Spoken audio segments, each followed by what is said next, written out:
sides in the Premier League to go on a good cup run, and as already been touched upon, the winners are away to Accrington and Boreham Wood. They replay next Tuesday. It was called off last night, their initial replay. There is a chance here for Leeds United to go on a cup run that, as Paul Robinson says, they haven't had the pleasure of in recent years. They've been knocked out in the third round in the last 5 seasons. So Leeds are in all white.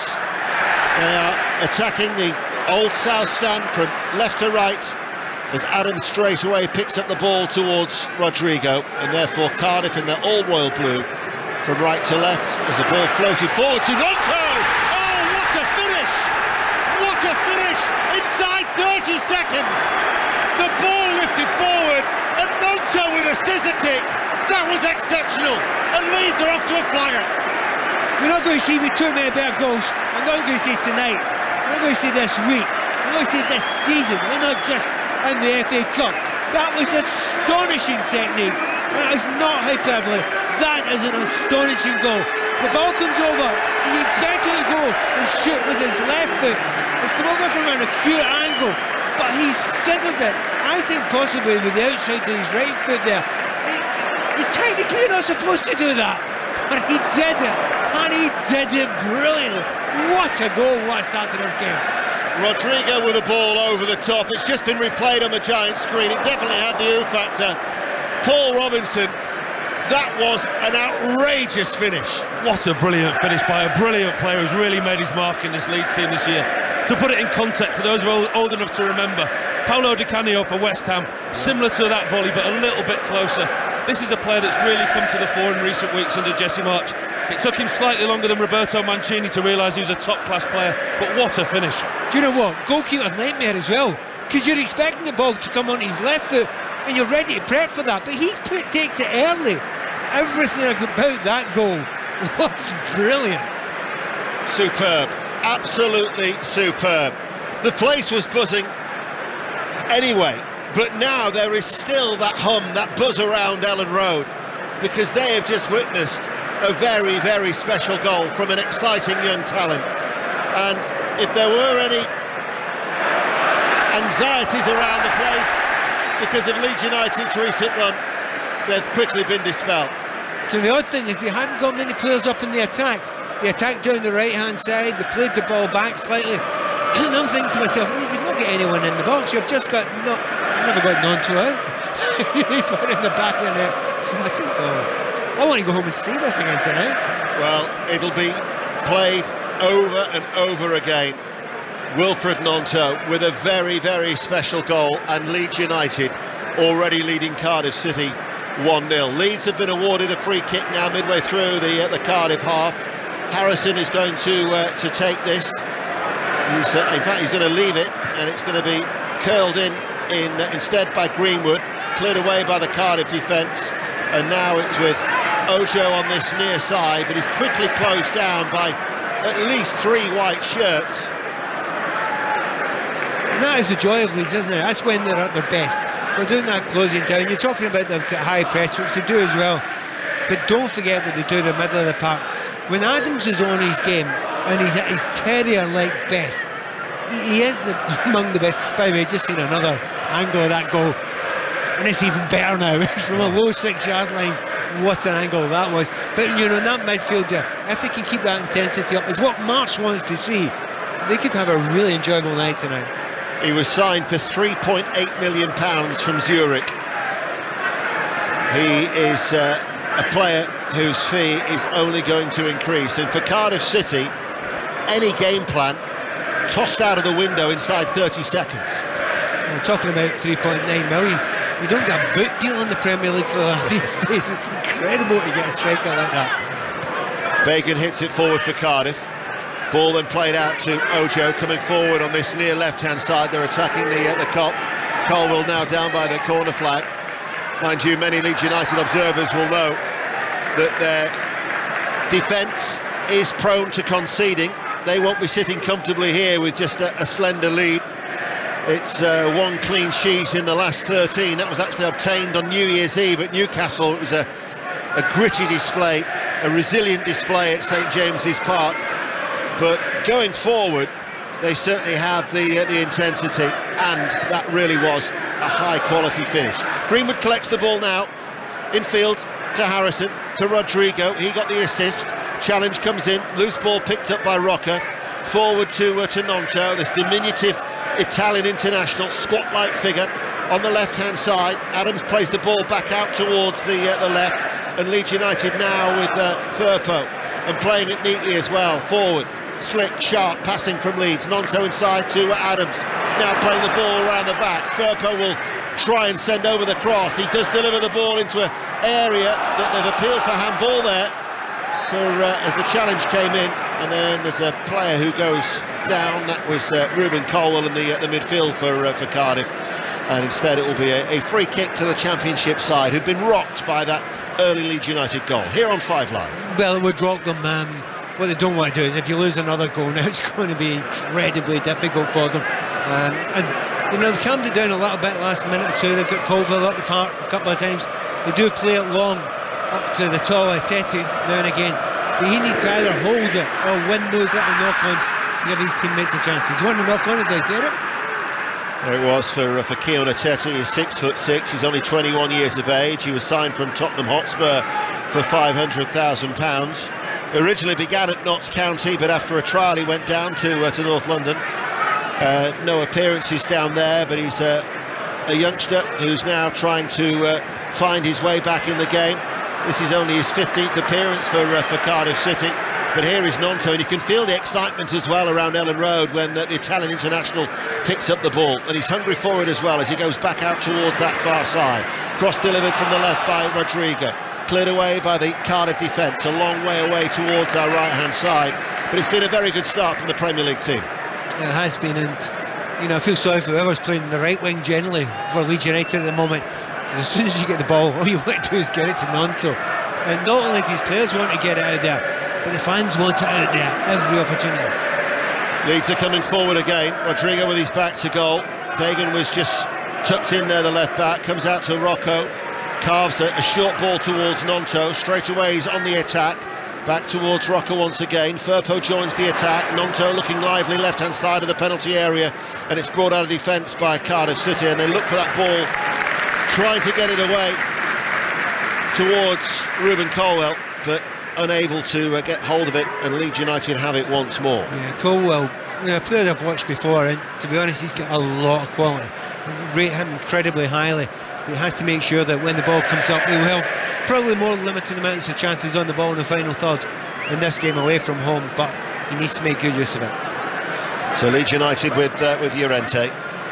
We'll keep you regularly in touch with Crystal Palace, Manchester United in the Premier League from 8 o'clock. Manchester United, who have an opportunity to move within 6 of Arsenal against a Crystal Palace side who are only 6 points clear of the relegation zone. But for Leeds United, 7 without a win. That was actually since a dramatic afternoon against Bournemouth on the 5th of November. The last time that Cardiff City actually won as well, that was on their travels on the same day. 9 without a win since for Cardiff, who have Dean Whitehead as their interim first-team manager. A lively, boisterous atmosphere here in West Yorkshire on BBC Radio 5 Live and BBC Sounds. Ojo tackled by the Danish international Christensen. Will do wonders, I'm sure, for the confidence of Leeds United when you've gone on such a run without a win, Pat Nevin. Yeah, and just looking at it just now, the game hasn't settled, and normally you think Leeds would want it to settle. You know, the team that are, you know, from the higher division, Leeds don't like that. They like a little bit of chaos involved in the game, and the fact that it stayed a little bit like that for these first almost 10 minutes, they're delighted with that. Jack Annick, in a garish pink goalkeeping outfit, was almost caught out there as he was quickly closed down by Harrison. Cardiff, though, will build from the back. Central defender Nelson goes back towards Annick. It's only his 3rd appearance for the 29-year-old goalkeeper. Made that late penalty save, but Sonny Perkins, of course, in the 93rd minute got the equaliser in front of those 6,000 travelling away fans to force this replay. And there's over 30,000 inside Ellen Road. That certainly has a buoyant feel about the place here in the 10th minute, leading by a goal to 0. And you know, if you look at it now and think of the first 10 minutes, Cardiff have maybe once got into the final third. You know, they really aren't getting enough of the decent ball over the top to us that can chase it. You just wonder, have they got enough pace to trouble Leeds United over the top? And if they haven't got that, they better do more play through the midfield, and they haven't been able to get anything in the midfield at all yet. Left back Joel Bagan takes the quick free kick for Cardiff City. He's tried to hoist it across towards the right hand side for Mark Harris, who's still battling for the ball there over on that far side. The young Welsh international. Leeds, they'll win it with a quick switch of play. Rodrigo should keep it in on this near side, the right, and does so, and he's quickly on the attack, enters the penalty area right hand side. Rodrigo cutting inside, plays the reverse ball rather than going for goal, and in the end that little ball along the ground off his left foot just rolls out of play for a goal kick. Do you know what, if I'm Rodrigo there and I'm going across the line, the hardest ball to play is the ball he tried to play. But if you play with him every week in training, you've got to know he can do that. And no one makes a run in there, and it's a real disappointment for me. Greenwood just wasn't alive to it. You know, if Greenwood have made the run, that he'd probably stand in an offside position. But you need to know what type of player Rodrigo is. He's that type of player who'll play that type of ball. We're going to keep you in touch tonight as well with Celtic, St Mirren and Kilmarnock Rangers in the Scottish Premiership. Celtic are already underway at home to St Mirren. The match at Rugby Park for Rangers against Killie doesn't start until 8 o'clock, but regular updates of those two games, and we'll keep you in touch with Hearts Aberdeen and Livingston Dundee United as well, the two other matches here on 5 Live. But ball doesn't quite reach Nonto. Challenge comes in from Rinamoto. Leeds try and release Rodrigo, and it's quickly gathered in by Jack Annick. And you know what Nonto says? He sees the movement that's ahead of him. He knows that Rodrigo will make that type of movement, and he plays the ball early. And I want to see more of Nonto, to see the other sides of his game that work well. But he's already shown not just the pure skill of the goal, not just what we already knew. He's very good at dribbling and going with pace, particularly cutting inside. But the vision to see a pass, he's got that as well. Familiar voice of Pat Nevin with us here at Ellen Road. 12 minutes played, Leeds leading by 1-0. The ball has gone long, little flick on there by Atete, and that was Firpo who was tucked in, the left back for Leeds United, to get that clearance. It back on the halfway line now for Romain Sawyers for Cardiff, and now Nelson to Jack Simpson to Sawyers. Out it goes to that far side. Thomas Sang, the right back, hits it down the flank early. Harris is the outlet over on that far side. Harris holds on to the ball, waits for some support. Back with Harris, works it inside. Sawyers, crossfield ball that actually forces Bagan a little bit further back towards the halfway line that he would have wanted, and so patiently they have to build from the back once again to the championship side. 27 places the difference between the two.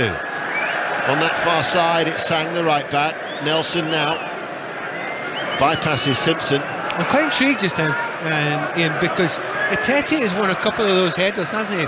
Right at the start, ball played up. This is quite simplistic football, but they're playing up to Atete. He's won a couple of them. Do you know what? Harris and Colwell, you've got to get off him. You've got to make sure that you're there to support him. As I speak, he wins it again, he holds it up. Get close to him and also get by him now and again as well, to give him something to work off. Nonto strokes the ball in field. Just outside the centre circle of the Cardiff half is Adams, this industrious and combative American international midfielder. Now coming forward is Verba. His first start since his arrival, the Austrian international, £10 million from Salzburg. He's made a couple of appearances off the bench as the ball is cleared away by Cardiff City. And there is back towards Llorente. Strong challenge from Atete, breaks back on the halfway line, and Llorente goes all the way back to Meslier. A little bit more of a foothold now, a little bit more of a foothold for Cardiff. Just for a few minutes, and I think they can breathe a little bit for a moment, maybe. Harrison finds Rodrigo. Rodrigo steadies himself, looks for the opening. Rodrigo with a shot, left-footed, couldn't keep it down. Another chance for Leeds United, who lead 1-0. It's the problem with Leeds, they've got such players as Nonto and Rodrigo as well. There's nothing much on there. He's taken it really, really wide. He's tried to crack that ball into exactly the same part of the goal that Nonto scored in earlier on, hasn't he? tried to get inside the keeper's near post. And before we say anything, yes, the keeper was maybe beaten at his near post for the first goal, but no chance was that the keeper's error. That's Pat Nevin. We've also got Paul Robinson, the former Leeds and Tottenham and England international goalkeeper, alongside us here on the gantry at Ellen Road. Paul, what have you made of the opening quarter of an hour from your former side? You guys have summed it up really well. It's been quite frenetic. Nobody's really got hold of the ball. Neither side's dominated possession, but Leeds like it that way. They like a quick game. They close down very highly. They've got the high press on, and they've looked good on the break. The early goals really rocked Cardiff. They've obviously come here with a game plan. When you go to a bigger opponent and you're the lesser team, the first thing you do, you leave the dressing room and say, right, let's not concede for 20 minutes, let's keep it tight. So the game plan from the first minute went out the window. Leeds have looked sturdy. Melié's had very little to do, and I think on the break they've looked very dangerous, and once again Gnonto's been extremely impressive. Yes, he has, as he was at Villa Park on Friday night. Jesse Marsh yesterday was saying that his belief is the highest that it's ever been. Spoke very well, actually. He said, I'm critical of myself. I'm a little bit frustrated that Leeds haven't been able to get where he wants them to get, and he's hoping that performance, despite the defeat, can be potentially a turning point. Obviously, they're playing against Championship opposition here tonight. They've got Brentford at home at the weekend, and then Forest away the following weekend as well. So 2 games that are going to be pivotal in what is looking like a very open relegation picture to survive in the Premier League this season. But this is the FA Cup. It's a third round replay, and there's been a goal at Celtic Park. Gavin Wallace. Celtic 1, St Mirren 0. Lila Bada from about 8 or 9 yards. It took Celtic 3 goals from a corner. It was a great save from Trevor Carson in goal. It was cleared, but then only as far as another Celtic player had come off the post, and then fell to Abada, and he put his laces through it. The champions are up 1-0 here at Celtic Park. And at Tynecastle, Hearts are leading Aberdeen. Hearts who are third by a goal to nil. The home team there. Cardiff now are attacking, trailing by a goal to nil. Ocho, who got a fine second goal at the Cardiff City Stadium, coming forward now, delivers a cross from the left-hand side, and just making that diving run towards the near post, but his header from Mark Harris, he couldn't direct it goalwards. It's a goal kick, Leeds 1-0 up. Yeah, Harris likes to, get into the middle. He likes playing centre forward as well when he gets half a chance to. So he gets into that near post there.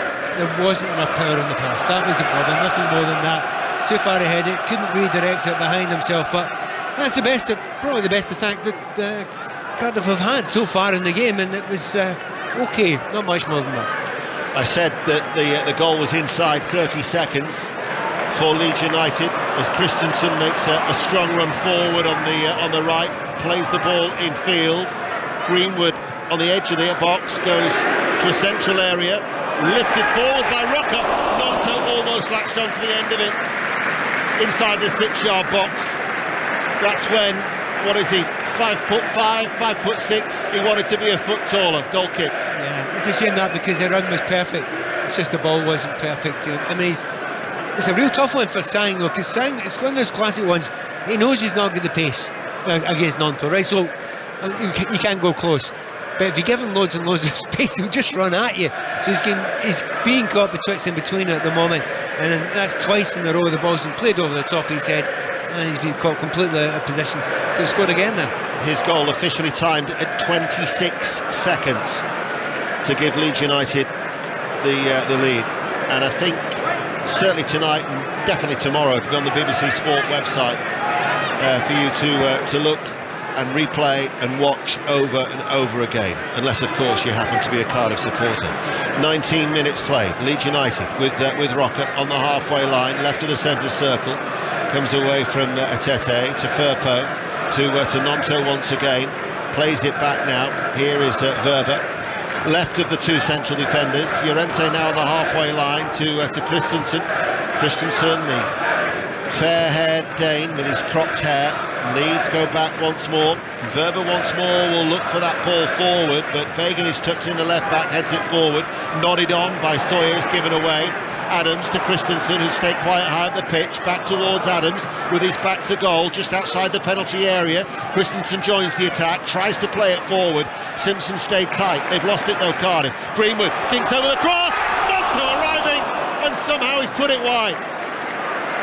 It was on the rise, a bouncing ball inside the 6-yard area, but after scoring such a spectacular goal, you're thinking, how has he put that one wide? I think it's because exactly what you said, the ball was rising. It's not exactly, if it was a half volley and it was low, it's fine, they're doable.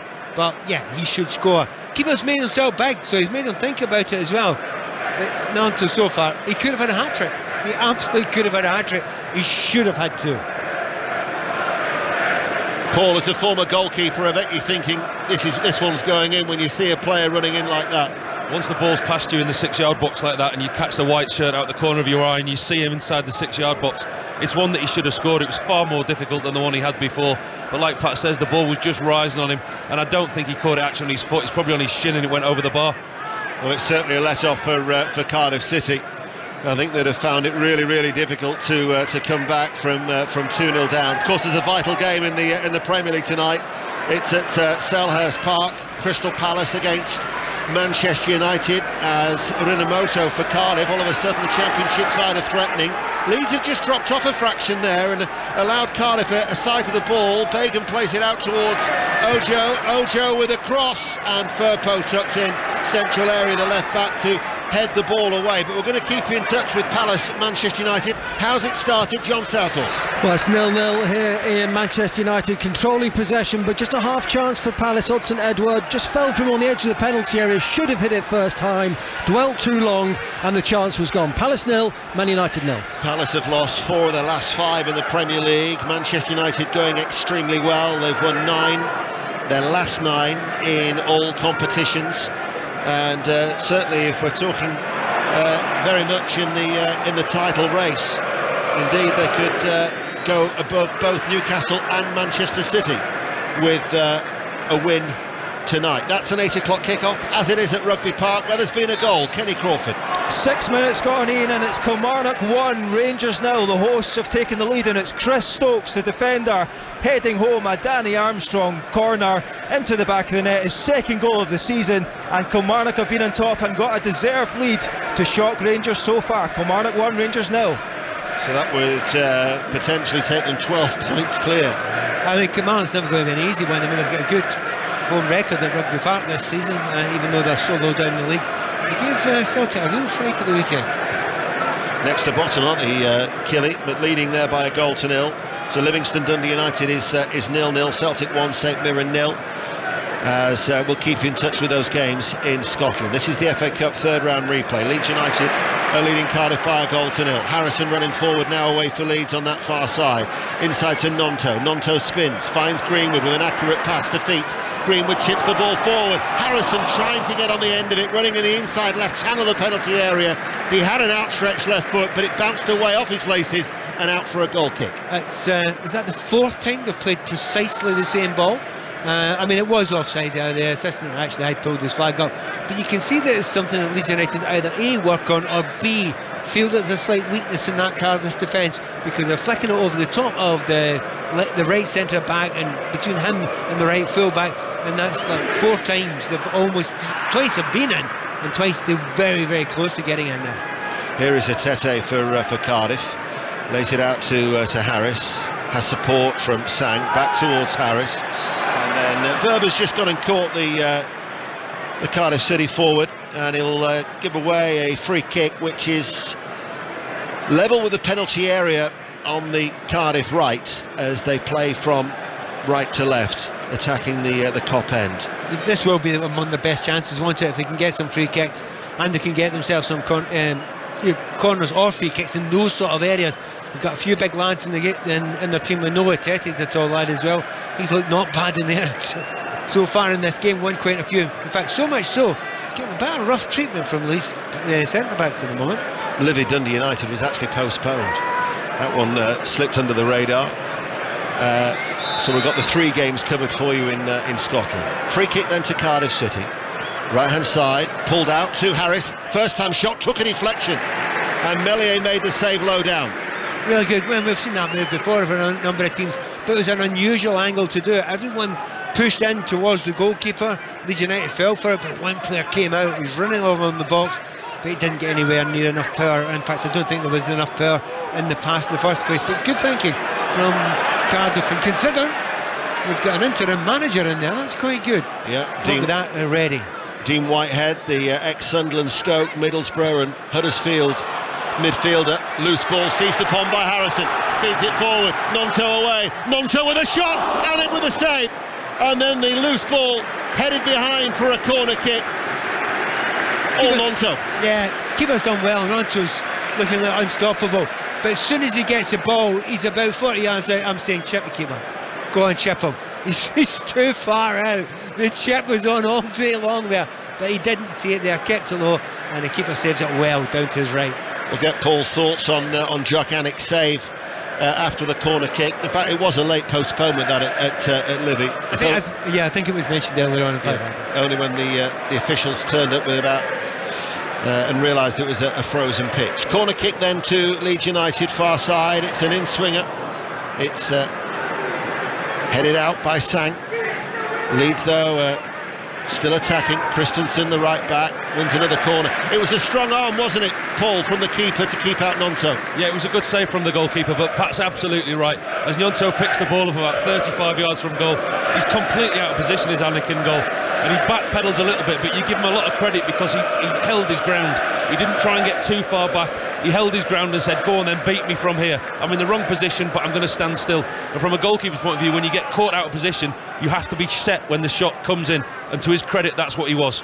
Greenwood with the corner and trying to get on the end of it at the near post was Rodrigo. And it's gone behind for a goal kick. Classic moment of the assistant referee. The referee goes, what was that, corner or goal kick? And the assistant had no idea whatsoever. Just looked straight back at him. Thanks, mate. So the referee's give it a goal kick, and I think he got it absolutely right there. Poor corner kick from Leeds, but they are looking dangerous at the moment. And there was some thoughts or discussion of whether Gnonto should be dropped for this game. Not dropped, but rested. He's played a lot of football. You can't though, can you? No. You just can't. You want him to go and win. He could have won this game by now. Yeah. This is Bagan. Leeds putting pressure on that back line of Cardiff City. Nelson to Simpson.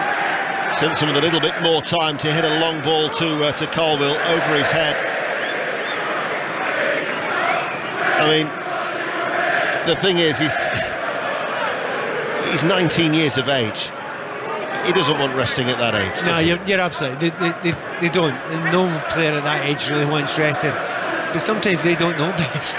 Sometimes, you know, if you've been asked to play that amount against that short period of time, you think, oh, don't rest him, and then he pulls a muscle and you miss him for 3 or 4 games. You don't want to do that. They need to be on top of it if they possibly can.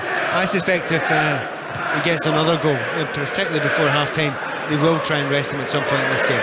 Well, they do have Jorginho Rutter, who's a French forward, only 20 years of age. New record signing, £36 million from Hoffenheim. He's going to be presented to the crowd at half-time. He's ineligible to play tonight because he wasn't signed ahead of the initial tie, but he will be available for selection for the Brentford game at the weekend. So that will be another option for Jesse March. Leeds leading by a goal to 0 at a raucous Ellen Road. When is it not raucous? Very good. No, usually when they're 3 or 4 goals down, but that doesn't happen very often. Actually, it does get raucous then, doesn't it? Really, you get very annoyed at that point in time. No, but for Leeds United to get another striker is important. There's so many teams looking for a striker, because Chelsea are looking for a striker. Manchester United just get one in as well. Question is whether they can do it at this level. Christensen touches the ball towards Greenwood, fires over the cross, and it's a leaping Nelson who heads it away, and it goes out of play, and it's going to be a corner kick for Leeds United, away towards our right hand side as we sit here left of the halfway line at Ellen Road in Cardiff City, who've just had that really one effort from Harris that was straight at Meslier, the Leeds keeper. Have spent most of this half on the back foot. It's going to be an out-swinging corner. Greenwood to take it. In it comes now. And that actually is attempted clearance from Rinamoto. Strikes Ojo and goes behind for another corner. Do we actually get used to corners that are that poor? That's 2 in a row. I mean, he's got to do a bit better with the next one. I mean, that was awful. I mean, unless it's something, yeah, they played it short, that's sensible. Taking it short. Greenwood links up with Harrison. Harrison cutting inside, edge of the area, left-footed shot straight at the keeper, into his midriff. Comfortable save for Jack Anik. clears it away now towards Ojo, but Greenwood was back in position, and his header will run out of play for a throw. It's a bit safe for that shot, isn't he? He's not going for the corner. You've got to go for the curl for the corner. Look, it's more difficult, it's a harder one to do, but he gets it on target, but against the keeper of that standard, there's no chance he's going to drop that one. But once again, when they made a mistake, Leeds United, which was 2 poor corners in a row, at least they didn't make it a third time. Took it short and had some ideas.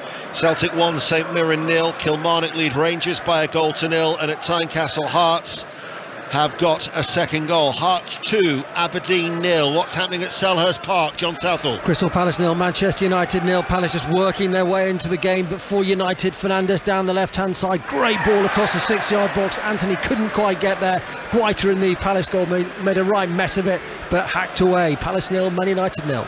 That's an 8 o'clock kick-off. This is 7:45. Leeds United leading by a goal to 0. There is the possibility of extra time and penalties in the FA Cup. If not, though, we'll be handing to Colin Murray at 10 o'clock tonight on BBC Radio 5 Live as Christensen to Greenwood, right-hand side of the penalty area, down by the byline, and the assistant referee has indicated it's a corner kick, which much to Cardiff's surprise. And in mine as well. I thought he'd run it out, and then I thought he took the next touch, he took it further out, but the referee and the assistant referee are much closer than us. We're quite far away from the centre line here. So Greenwood's going to take it. Harrison is available for the short option, but the arms go aloft from Greenwood on the Leeds United right. Greenwood headed out by Etete to Rocker, lets one fly off his left foot. There's a couple of ricochets there. Played forward to Nonto, delivers the cross. Greenwood at the far post. Bagan with a goal line clearance. Another brilliant chance, and you look at Nonto. We'll get back to that in a moment. Harrison picks it up, looking for the 1-2 with Firpo. Didn't have enough power on it for the return ball to Harrison. Do you know what? I'm disappointed with Nonto there. It's the first time I've said it in the game so far. I think if we see a replay of that in a moment or two, Nonto's got to find the clear in the middle. He smashed it across there. Look, you've got beyond there. You've got to the byline. Have a look up. There's a player to pass it to. There's a white shirt. Now, if I'm wrong, I will take that back when we see a replay. But I think Nonto didn't need to smash that across. He could have passed that and would have scored. Cardiff are very fortunate. Leeds United could be out of sight, Pat Nevin. Yeah, and again, as Nonto that's getting it all the time. He's made so many chances, but complete control again. The one thing you could say, and you should say, it's only 1-0. Cardiff have not been anywhere near their best. They may well have a period of this game. And Leeds, of course, they've lost so many games and they've had such a tough time. You never know. If they can't get that second killer goal, there might be a little bit of nervousness eventually comes in. It's not started yet, though. Nelson back to Simpson. Forward ball to Sawyers. Sawyers looking to turn out to Sang, the right back. He plays a short forward ball to Rinamoto, wins the challenge against Adams. Back towards Sawyers outside the centre circle. Forward ball, looking to try and take it on the turn now is Colwill. Finds Ojo. They're advancing now here at Cardiff, just outside the area. Ojo tries to place it, but he was falling to the floor as he's hit a right-footed shot, and there was no power on it, and it was a comfortable routine save for Meslier. Yeah, but they've got themselves in a much better position. Very, very few times you've got into these good positions so far for Cardiff. Understandably, they're away from home against a Premier League team. Diagonal ball, it reaches Rodrigo, steadies himself. Rodrigo draws the keeper and finds the back of the net. Composed finish from Rodrigo, takes his tally to a nice dozen for the season, and Leeds United increase their lead 2-0 against Cardiff City in this replay. A lesser quality player would have tried the shot first time. It comes to him, he's got defenders closing him down, keeper's gone out, got all the angles right, and it's a tough curl into the corner. However, Rodrigo's a wee bit class above that. He knows that it's a difficult chance from that angle, so he just waits for the keeper to come. He drags him out of the way, and it's the most comfortable pass into the far corner once he takes the keeper out of the play. No blame whatsoever on the keeper there. Just well done, Rodrigo, but that defence, they're getting caught over the top far too easily now, Cardiff. Far too easily. Paul Robinson, it was I think it was Harrison's diagonal ball, and it was a patient, cool finish from Rodrigo, but no more than what Leeds deserve. No, you were right, and Leeds were getting to a point in this game where the longer it went without them capitalising on some of these chances, you could become concerned. But it was a fantastic ball by Jack Harrison. It was almost a straight diagonal around the back four of Cardiff. Just missed the last defender, and Rodrigo was so cool and calm. One touch, stuck it inside the goalkeeper, and a great finish. It gives Leeds that little bit of breathing space going into half-time, because the longer it went 1-0, the more chances that Leeds had without capitalising. It could have become a problem. Yes, it could. I mean, you wouldn't have argued if Cardiff were 4-0 down at this stage. That has been such as the dominance of Leeds United, and for Rodrigo, there's every chance now that he's actually going to probably register his best ever return in his career. It's certainly his best return in England that he's currently having, but 19 goals for Valencia 5 years ago was his best ever return in a season, and in his current form you'd certainly back him to score another 7 goals, or 8 goals, in fact, to beat it between now and the end of the campaign. Ojo running forward for Cardiff. They now have to do what Leeds did to them in the initial tie, come from 2-0 down. What's happening at Selhurst Park? Premier League, Crystal Palace, Manchester United. John Southall. Palace 0, Man United 0. Just had a lengthy stoppage. Sandro Martinez on his 25th birthday took an elbow in the face from Mateta. He was down for a considerable length of time, blood on the shirt, but he is up, he's bandaged up, new shirt on. Palace 0, Man United 0. Leeds United have just turned defence into attack with a devastating move that has been finished off by Nonto, beating Anik inside his near post. Leeds are cutting loose. Yeah, we're not surprised that Nonto scored the goal. Cardiff had to push on a little bit, but they were so naive. So many players forward there.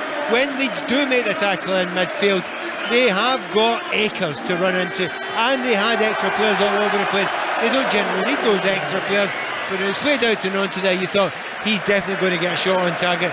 Goes through the defender's legs, goalkeeper's heart sinks, he can't cover that one. It's into the corner, 3-0.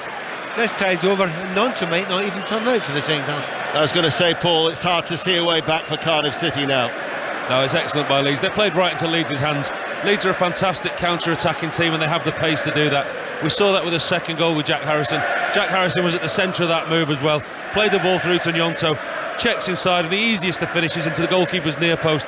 Goalkeeper should have saved it, should have done better, but that's exactly what Leeds want.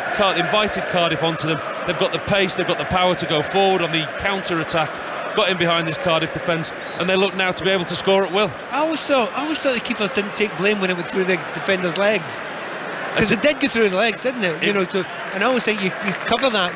You can't cover that, can you? It went through his legs, Pat, but if you watch it very closely, he takes ever such a slight lean to his left, anticipating Nonto's going to curl it into the far post, which then doesn't allow him to get back to his near post, and there was a big hole. I don't like the phrase beaten at the near post, but in that situation you can use it. Okay then, I bow to your superior knowledge. I tell you what as well, credit to the referee Thomas Bramall, because he played a very good advantage in the build-up to that goal, as Harrison is offside, because there was a foul on Adams, and he actually allowed Rocker to play the ball to Harrison, who then set up the goal for Nonto. Another goal at Celtic Park. Gavin Wallace. Celtic are 2 up now here at Celtic Park against St Mirren. Kyogo Furuhashi, just as Celtic put it beyond the side of the post there, Ian, but the ball was down the left hand side. Furuhashi was through, and he put it over the top of Trevor Carson. Celtic 2, St Mirren 0. Tempers are flaring here over on the far side. Nonto is involved. Thomas Sang, the Cardiff City right back, was also involved. Bit of pushing and shoving going on, and referee Thomas Bramall is now having to try and sort it all out. I think there's a wee bit more than pushing and shoving. And one player, was it Remo Hoto, may have come in there. There was a push beforehand, he left his studs up a bit. To be honest, 2 Leeds players actually pushed each other, but just in a moment, the Leeds player comes in, the Cardiff player comes in quite late. Maybe not so bad actually, seeing the second 10. Referee will just have a quiet word, try and calm them down a bit. Yeah, it's all settling down now, and we'll see if there's any action taken. Certainly there's a yellow card that is being shown to Thomas Sang, and Nonto, who initially had gone in acting as peacemaker, is also, I think, going to be shown a yellow card. Meanwhile, there's been a goal at Rugby Park. Back to Kenny Crawford. 23 minutes gone. Kilmarnock 1, Rangers 1. Ian, Michael Beale's men have their equaliser, and it's come from the boot of Alfredo Morelos, his 6th goal of the season. A really easy finish. Fashion Sakala broke down the right hand side, put it across the 6-yard box on a plate for the Colombian. Kilmarnock 1, Rangers 1. And Nonto was booked, and he's doing the what, knee? Yeah, I'm with them though. Maybe I'd like to see it again, because I thought Nonto was trying to help. Initially he did, and then I think he started turning into a little bit of an aggressor by pushing and shoving at Sang. It's a wee bit harsh on him. You know when they get those little pushing and shoving events in a pitch, and referees almost always do one from either side? Yes. Even if it really isn't deserved. I think Nantes hard done by that. He went in with good intentions. Leeds United 3, Cardiff City 0. Less than 5 minutes to go to half time. BBC Radio 5 Live, also available on BBC Sounds. Sang down the line, far side, Harris. Back now, every outfield Cardiff player is in the Leeds half. Nelson, the centre-back, comes forward. Bagan, his forward ball overhits it and away from Ojo, runs out of play for a goal kick. And I just noticed that Harris is struggling actually a little bit on that far side for Cardiff, hobbling a fraction. Yeah, it's, it's a tough one for any player. You know, if you've got a little bit of an injury and you're 3-0 down, you don't want to walk off and let your teammates down. But also, you don't want to stay on being less than 100% because they need everybody fighting you. Hearts have got a third goal. Hearts 3, Aberdeen 0 at Tynecastle. Rangers level. Celtic lead St Mirren 2-0. Leeds are attacking, still no goals at Selhurst Park. Nonto, who's on a hat-trick running forward, doing well, helped out by Firpo with the cut back. Behind it goes. No, I was going to say behind it goes for a corner kick, but instead the referee has given a goal kick. Eddie Jones, by the way, is a guest on 5 Live Breakfast in the morning with Rachel and Chris at around 8:20. But if you're a regular listener to Rachel and Chris for 5 Live Breakfast, you'll be listening anyway. But if you're not, do tune in at around 8:20 to hear Eddie Jones. And there's another offering as well in the morning. Tennis breakfast for the Australian Open on Sports Extra from 7 o'clock. And Andy Murray is back on court tomorrow. He's due to be in action at around 10 in the morning. Again, Sports Extra is for that one. I thought you were going to tell us Andy Murray's due to be back on to torture us once again. I mean, he was absolutely phenomenal to get through after 5 sets, and what a battle. But that's typical Andy, isn't it? Puts you through the ringer every time. Yeah, well, we'll see how long he lasts tomorrow. 10 o'clock, that will start on Sports Extra. Cardiff City, meanwhile, in the closing stages here in the first half, have just won a corner kick as they're attacking the Reeve stand. And you would love to get one back now, wouldn't you? I mean, if you got one back now, it's not a mountain, it's just a rather large hill. But they would love to get one back now, Cardiff. They need a decent ball in here. Ojo's going to take it on that far side, kills it in, the flick by Atete inside the area, and they have got a goal. It was the downward header from Curtis Nelson, the central defender. Melier couldn't keep it out, and Cardiff before half-time have got a goal back. Leeds United 3, Cardiff City 1. You know, like I said a few moments ago that, you know, from corner kicks or free kicks, it's probably the most dangerous of be. I mean, there was a bit of a suspicion of offside about it. It was a good header. Atete was the one who got in front of the defenders there. He wanted it more than anyone else. Certainly there was no touch by Rimanotto, who was in front of the goalkeeper. But he would probably argue that there was some sort of interference. I think that would be harsh in Cardiff. Well, we're just going to wait. I mean, this is the nonsense of the FA Cup in terms of the consistency, is that if this was at Cardiff, the goal stands. And yet, because it's at a Premier League ground, there is VAR, so VAR now will be having a check. He was well offside position.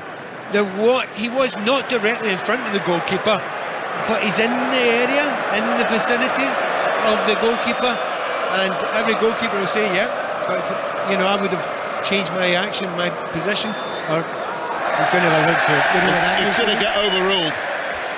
Paul Robinson, former goalkeeper. Is Rinomhota obstructing the view of the keeper, in your opinion? He is, yeah, he stood right in front of him. I can see he's in a clearly offside position. If he's to either side of the goalkeeper, I've seen those decisions given when there's a player affected in the line of vision, and I still don't like that when there's a goalkeeper that they say or predict is in the line of the goalkeeper. Here he's quite clearly in front of the goalkeeper. He's a yard in front of him on his toes. Do you think he's not absolutely directly in front of him, is he? He's just slightly to the side of him. But he's almost touching him. Yeah, but you see, here's an angle here. We've got an angle here. to be honest, the keeper has to have his eye on him. I grant you that. It's harsh. You look at Meslier, he's made a real mess of it. So you have to think that there was something there in his line of vision that caused him to do that. I mean, the player stood there a yard in front of me. I'll be very, very surprised if this isn't ruled out. Well, after what happened at Old Trafford at the weekend, you can take nothing for granted at the minute, Paul. But certainly Mike Dean, whose VAR has said to Thomas Bramall, you need to come and have a look at this. He's going to have a look at it, and he's ruled it out. So all of a sudden Cardiff now protest, and the goal scorer Nelson comes across. But do you get my point about the consistency in the competition? If this is at Cardiff, there is no VAR and the goal stands. That cannot be right. Well, I get you and I understand that, but consistency it was the same for both teams in that game, and it's the same for both teams in this game as well. But yeah, I absolutely agree, because it should help Leeds a little bit more, because they'd probably be in the home team benefit slightly more. It's a shame, it's the rules, you just got to play for them. It's absolutely right. It's exactly the same for both teams, but it's not a level playing field across the competition. No. We're not seeing, like in Premier League, this is almost the equivalent of half the Premier League having VAR and half the Premier League not having VAR. Whereas you look at the FA Cup, the teams involved, the percentage of games that were not using VAR, it's unfair to use it. Yeah. Here's the angle here. We've got an angle here.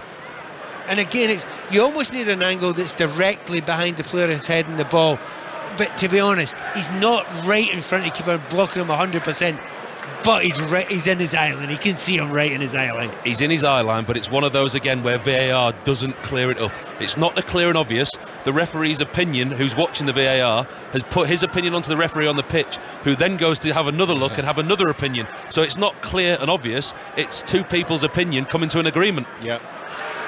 Well, I'm sure Juliet will discuss that further with Pat and Paul here on BBC Radio 5 Live. We're into 2 minutes of added on time here in the first half, where Leeds United thoroughly deserved a totally dominant display.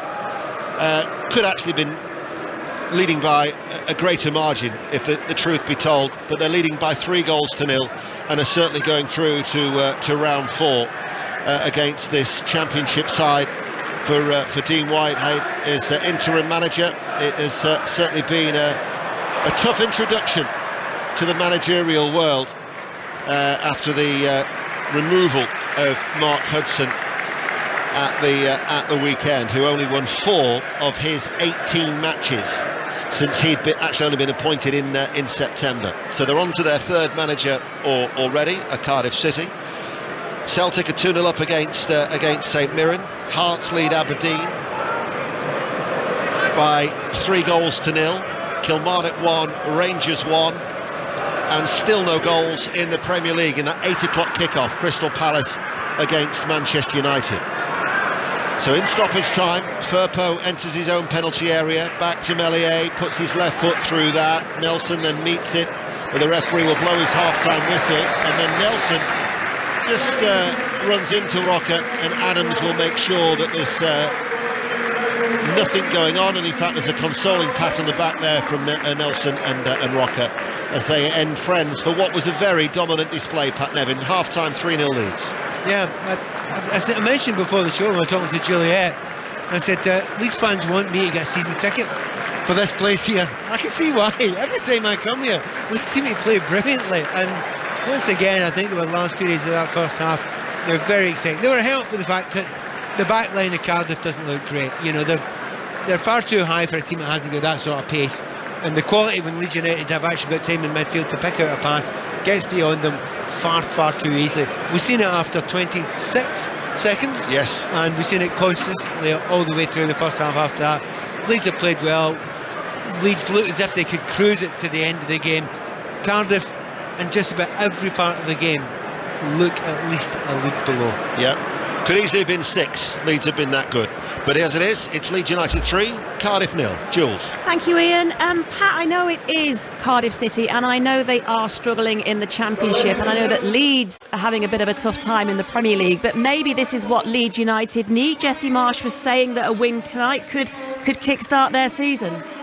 Yeah, and it's happened to many teams before. The reason why people use that cliche is because it's true sometimes. You have a game that suddenly everyone turns around and goes, yeah, that's how we mean. we want to play. That's what we're capable of doing.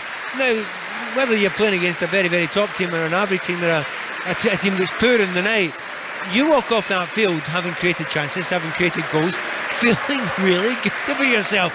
And if you're Nonto in particular, Rodrigo to some degree as well, you feel like a world beater right now. Now, he's good beforehand, but after tonight, he will feel, give me the ball, and every time I get it, I'm capable of either scoring or creating a chance.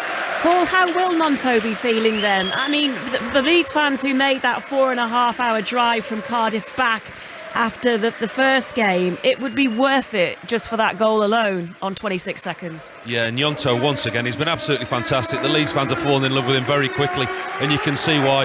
Roberto Mancini put him in the Italy squad before Jesse March put him in the Leeds team. But he's got such directness, he's got such a way, as soon as he gets the ball, he's a threat. He's got forward thinking immediately, whether it's him or Harrison. The ball in behind tonight has been a real threat. It's certainly not the last that we're going to hear about this young star. I mean, if he keeps going like this, Leeds are really going to have trouble to keep hold of him this season.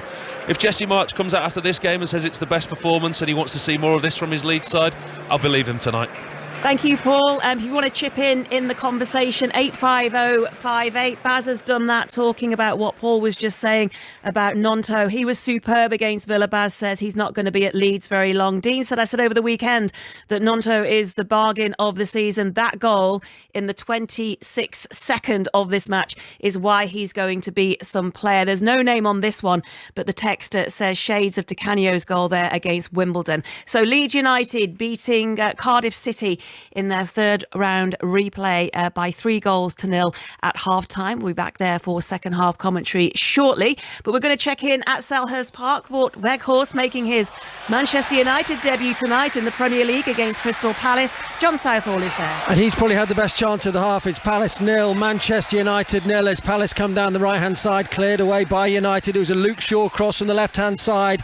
It was just slightly behind Weghorst. He craned his neck back and headed over the crossbar. Just a bit short on clear-cut chances in this game. Bruno Fernandes a minute ago with a 30-yarder just wide of the right-hand post. United have had the lion's share of possession, 63% of it, but no shots on target for Palace and just the one for United. Palace 0, Manchester United 0. Thank you, John. That one, an 8 o'clock kick-off at Selhurst Park in the Scottish Premiership. It's half-time between league leaders Celtic and St Mirren. Garen Wallace is there. Yeah, Celtic 2, St Mirren 0, and Celtic's 100% home record looking to stay intact if this continues. And to be honest, I don't really see anything changing other than the status quo continuing this afternoon or this evening here at Celtic Park. 15 minutes on the clock. Leila Bada from a Celtic corner. It took them 3 times of asking. It came off the post. Trevor Carson with a fantastic save as well, but Abada with his goal smashed it from about 8 or 9 yards. There was no chance that Carson was getting it then. And then 10 minutes before half time, Kyogo Furuhashi found himself on the left hand side of a great ball down the left.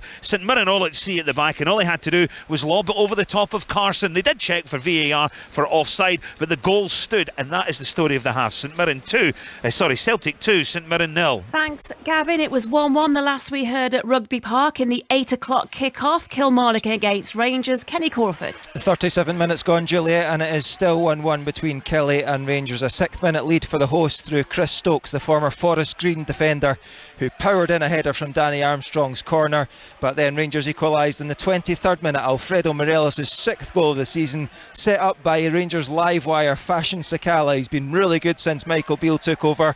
Beale describes him as the nicest man in football. 1-1 after 38 minutes. In the other game in the Scottish Premiership, it's Hearts 4, Aberdeen 0. The game between Livingston and Dundee United has been postponed. That was due to a frozen pitch. In the FA Women's League Cup, it's Leicester City 0, Manchester City 0, Brighton 0, West Ham United 1. Earlier, Bristol City beat Lewes by 1-0. The game between Blackburn Rovers and Sunderland, that's been postponed, also due to a frozen pitch. And we'll be going back to Ellen Road for the second half commentary of Leeds against Cardiff. But first, with the news on 5 Live, is Nick Qureshi.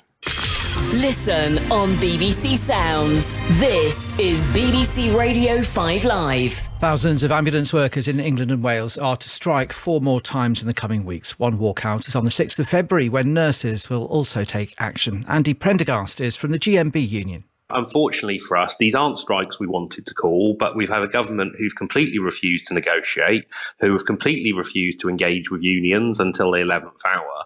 And in a situation where the NHS has 130,000 vacancies, and that means it can't do its basic job, we have no choice but to call these strikes. The Health Secretary, Steve Barclay, says a 10% pay rise to end the nurses' dispute is unaffordable. The Royal College of Nursing is staging walkouts in England today and tomorrow. President Zelensky says Ukraine needs urgent military help before Russia launches a new attack. NATO will discuss the situation on Friday. Meanwhile, the Home Secretary, Suella Braverman, says Ukraine has lost a leading light in its resistance to the invasion. Her counterpart there, Denis Monastyrsky, was killed in a helicopter crash next to a nursery along with 13 other people. Alexander Griban is a Ukrainian minister. This is unbearable. Like every time you think you're getting adopted to the new level of tragedy and then another thing hits you. So I'm kind of barely holding my tears because he was a great man, very open, very determined, and very focused on his duty. He was a hero. A 15-year-old boy has been found guilty of murdering a shopper outside an Asda in Worcestershire. Ian Cohen, who was 53, was stabbed by the teenager last March after telling him off. Microsoft is cutting 10,000 jobs because of concerns about the global economy and slow consumer demand. It's not known how many will go in the UK. And increasing food prices kept inflation at a 40-year high in December. The CPI measure was 10.5%, down slightly for a second month running.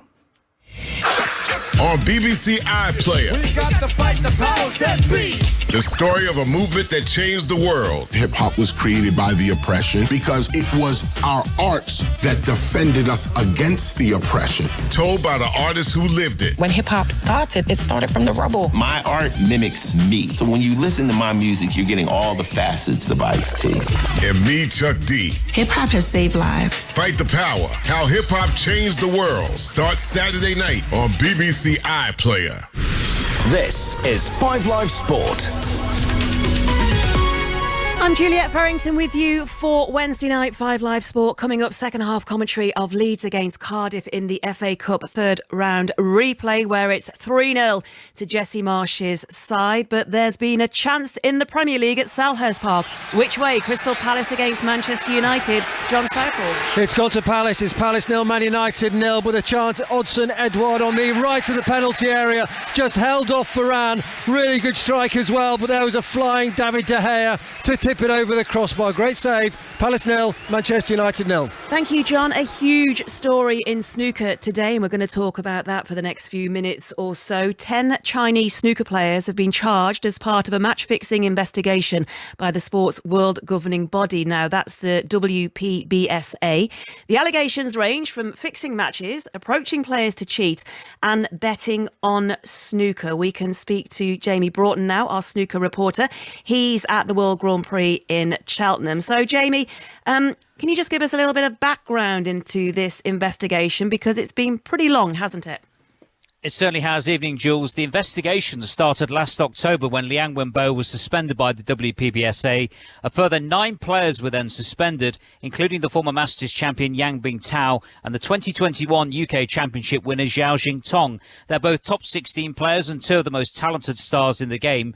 Bingtao has today been charged with match fixing and betting on snooker, while Jingtong has been charged with being concerned in fixing matches and betting on snooker. This is the biggest corruption scandal snooker's ever seen, and I asked Jason Ferguson, who's the chairman of the WPBSA, how damaging these allegations are for the sport's reputation. Well, it's very damaging, but I do think the damage is short term, and the reason it's damaging is of course it's bad news. It's not good news. But actually, when I say the damage is short term, that is exactly the reason we're actually doing this. The general public that buy tickets for our events, and the people who buy our television rights, like the BBC, we have to deliver world-class live entertainment. That has to be pure live sport, competed to the highest level. And to do that, we must know the sport is clean. So the damage for me is short-term. We have to take the short-term pain now. We have to clear this issue up, and we have to move on. We will move on. Jamie, just bear with me a moment. We will continue this conversation. A goal at Selhurst Park in the Premier League. Crystal Palace, Manchester United. John Southall. Manchester United have the lead. Crystal Palace 0. Manchester United 1. Really well worked goal this. It ended up with Ericsson on the left hand side playing into Bruno Fernandes, 12 yards out, and he dispatched it into the right hand corner. As it stands at the moment, Manchester United are moving up to second in the Premier League. Fernandes with the goal. The keeper had no chance. Palace 0. Manchester United 1. Thank you, John. Jamie, we were just hearing from Jason Ferguson there, who you spoke to, about how damaging these allegations are for the sport's reputation. So you've also been getting some reaction to this, haven't you, from a former world champion? That's right. I've been speaking to the 2005 world champion Sean Murphy, who gave me his reaction to these players being charged. My feeling today, as it's been announced, the charges against these players, my overriding feeling is I feel complete betrayal. If these players are found guilty of fixing the outcomes of snooker matches, I don't think we should ever see them again on the tour. I think it's that straightforward. Some pretty strong words there from Sean Murphy. Jamie, thank you very much for that, with that story in snooker, with the 10 Chinese snooker players being charged as part of the match-fixing investigation by the sport's world governing body, being the WPBSA. There's tennis, and of course the Australian Open title. Rafa Nadal says he's mentally destroyed after his defence ended in the second round. He struggled with a hip problem as he lost in straight sets to the American Mackenzie McDonald. Emma Raducanu is also out. She lost 6-3, 7-6 to Coco Gauff. Raducanu, of course, hasn't been beyond the second round of a Grand Slam since winning the US Open in 2021. But better news elsewhere for the British number one Cam Norrie, who is safely through to round 3. Elsewhere, Blackpool have sacked manager Michael Appleton, with the club's second bottom in the Championship, and the Welsh FA has announced men's and women's national team players will be paid the same. They join the likes of England, Brazil and the United States. Not far off kick-off in the second half of our FA Cup replay between Leeds United and Cardiff City. Paul Robinson and Ian Dennis, part of our commentary team. Ian Dennis commentating. Paul Robinson is alongside Pat Nevin as well. Paul, just talking about that goal, because that is what everyone else is talking about on social media. How many other top players have you seen? I'm thinking of Haaland, obviously, this season. But how hard is that finish, and how many other top players have you seen in your time do something like that? Oh, it's a special goal. I mean, immediately I compared it to Paolo Di Canio's goal back in the day against Wimbledon, the scissor kick volley on an angle. Very, very similar to that, but Di Canio's was just a little bit further out. It takes a special player. It's natural ability. It's something that you cannot coach. You know, it's seeing the ball, putting yourself in that position, then having the ability to execute the finish. It's a goal that we'll see repeated over and over again. I'm sure if it was in a much higher profile game, we'd be seeing it a lot more if it was in a Premier League game or a so-called bigger player did it at a bigger club. But it was a really special technique and a fantastic goal to see. We'll just pick up in a moment, because half-time at Rugby Park. Kenny Crawford, Kilmarnock Rangers. 1-1 is the score here. Juliet, Chris Stokes on 6 minutes for Kilmarnock, and Alfredo Morelos on 23 minutes for Rangers. On 42 minutes, there was a great chance for Kyle Vassell, a half volley, the Kilmarnock forward, straight at John McLaughlin. If it had gone anywhere else, it would have been a goal, but it wasn't. Good save by the goalkeeper. And Michael Beale is making a habit of coming back from behind to get wins. Can he do it again today? Otherwise, they will fall further behind Celtic. Kilmarnock 1, Rangers 1. Pat Nevin, what do Cardiff need to do to try and get back into this? Is it damage limitation, or can they do it? We obviously saw them score a goal, but it was ruled out through VAR. It's not far away from damage limitation, I have to be honest with you. And if there is another goal early in the second half, it will certainly be damage limitation. But, you know, in every part of the field, it's secondary. They are, you know, they're not passing it as well. They're not looking as dangerous going forward. They're not winning the midfield. They're looking a little bit sluggish at the back. I could go on, but I'm going to be kind, and I'm not going to go on. They have to do a lot. I'm thinking along the lines of they're hoping at least get 3 players sent off and they might have a chance. They really are, at this moment, that far behind.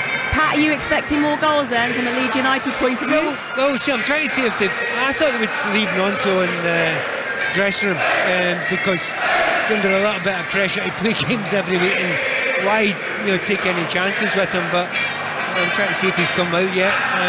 Not too sure yet. At least they're going to make a couple of changes, which will definitely see Patrick Bamford coming on, which I'm pretty excited about. And I was holding off to see if Nonto has come on, and he has. And I'm very pleased about that, Juliet.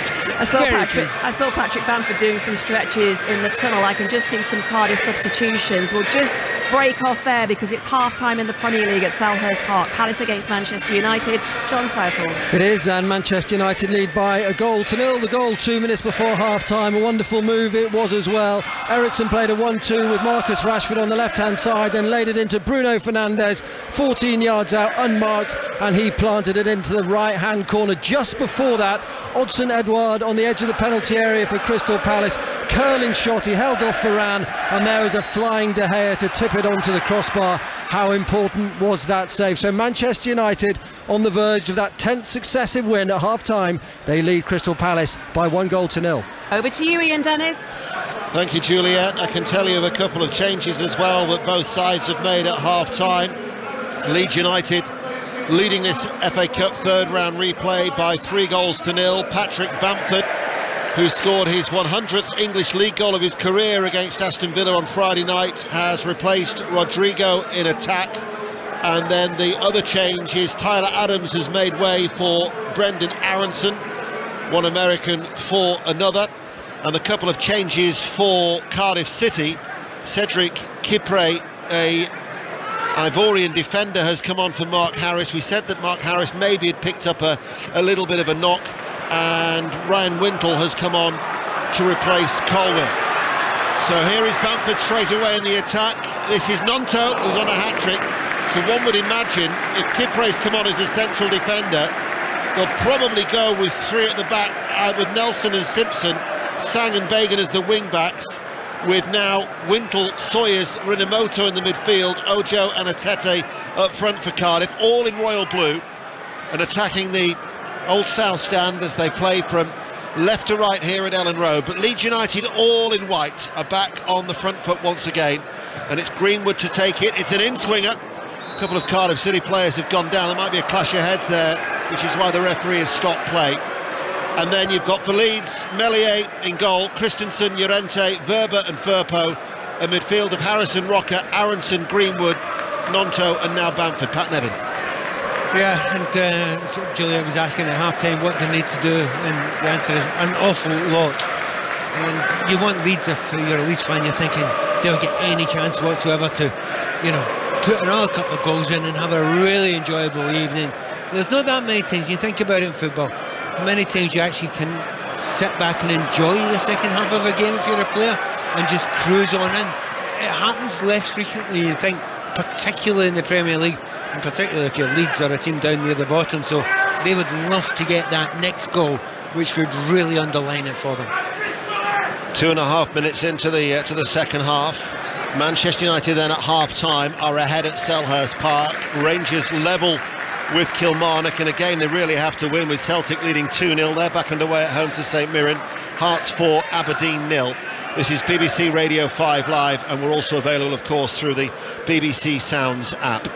As Nelson, who had that goal disallowed on the stroke of half-time, waits to take a throw, goes down the line, and that's back towards Nonto. Nelson will dig it out and will switch play across towards Bagan, who's caught in possession, and it breaks now to Aronson, and Aronson now towards Rocker, who tries to lift it right-footed. Christensen is fuming with him. He wanted the ball played into the right-hand side of the penalty area. Goal kick to Leeds. Yeah, but get himself in good positions again. It's what we often talk about. Leeds are not the only team that do it, but they win the ball either high up the field or somewhere high in the middle of the field, and they're so quick at them breaking from there, as he tries very hard not to use the word transition. And if they can get a little bit further forward, they can have shots and goals, pings at the goalkeeper. And so far, I mean, you've got to say Annex had a huge amount to do, and he probably should have had something to do there. It should have been on target. We've got Pat Nevin and Paul Robinson, who's with us here as well tonight at Ellen Road on BBC Radio 5 Live. Colin Murray's coming up at 10 this weekend. I know Manchester United are playing tonight and Manchester City tomorrow, but the top four are all live on 5 Live this weekend. West Ham United Everton is our commentary at 3 o'clock on Saturday. Crystal Palace Newcastle at 5:30 is our commentary from Selhurst Park. And for 5 Live Premier League Sunday from midday, Manchester City Wolves and then Arsenal Manchester United to follow. All those games are live on BBC Radio 5 Live. So Cardiff City, after having what could have only been a consolation for their supporters who'd have made that long trek up from South Wales, seeing chalked off, trying to come forward, and a free kick goes in favour of Shea Ojo, the former Liverpool striker who Cardiff signed in the summer. Free kick that Ojo will take back to Kipre, this defender who's on loan from West Bromwich Albion. They've got a game against Millwall at home at the weekend for a Cardiff City side that are trying to avoid relegation into League One. Now Sawyers plays the ball forward, miscontrolled by Sang. The right back has actually entered the penalty area, just a lapse of concentration, and it goes underneath his right foot, and that will be frustrating. Yeah, a good position he got into, and we're talking about change of systems, maybe a little bit more like the back three that you were suggesting there, so the wing backs will get a little bit further up. That got him in the first chance he's got to get that overlap and make some space in that area there, and he just couldn't control it, which was a shame because it wasn't a difficult one to control. I think Leeds have made a change of system as well. I think they've gone something much closer to a 4-4-2. We shall see, because I get the feeling that Nonto will be a lot more central more often in the game than he was in the first half. Here is Firpo, all in white, playing from right to left over the halfway line. Finds Nonto on this near side. Back he goes towards Rocker. Gets it back then from Harrison. Shouts of man on from the crowd as Atete just caught Verber a little bit late. Referee Thomas Bramall will just wander across, and I think it's just going to be a talking to for the Cardiff City striker. I think Atete knows what he's doing there. Just runs into an area, knows he's not going to win the ball, but it's brave to some degree because he's putting his body in there. He's going to get hurt by the follow through. He's not putting studs up or anything, but he knew there was going to be contact there when he put his body in the way. So there's a bit of a stoppage at the moment. Paul Robinson, who's just along from us here in the gantry. The nature of the scoreline from Leeds United enables now Jesse Marsh to give Patrick Bamford some much needed game time, take off Rodrigo, because this now can be another stepping stone towards the weekend in that vital game against Brentford. It has to be, and I think you look at the substitutions that he's made at half-time. He's taken off Rodrigo and Tyler Adams, that he can only be thinking about the weekend, but again about the Brentford game.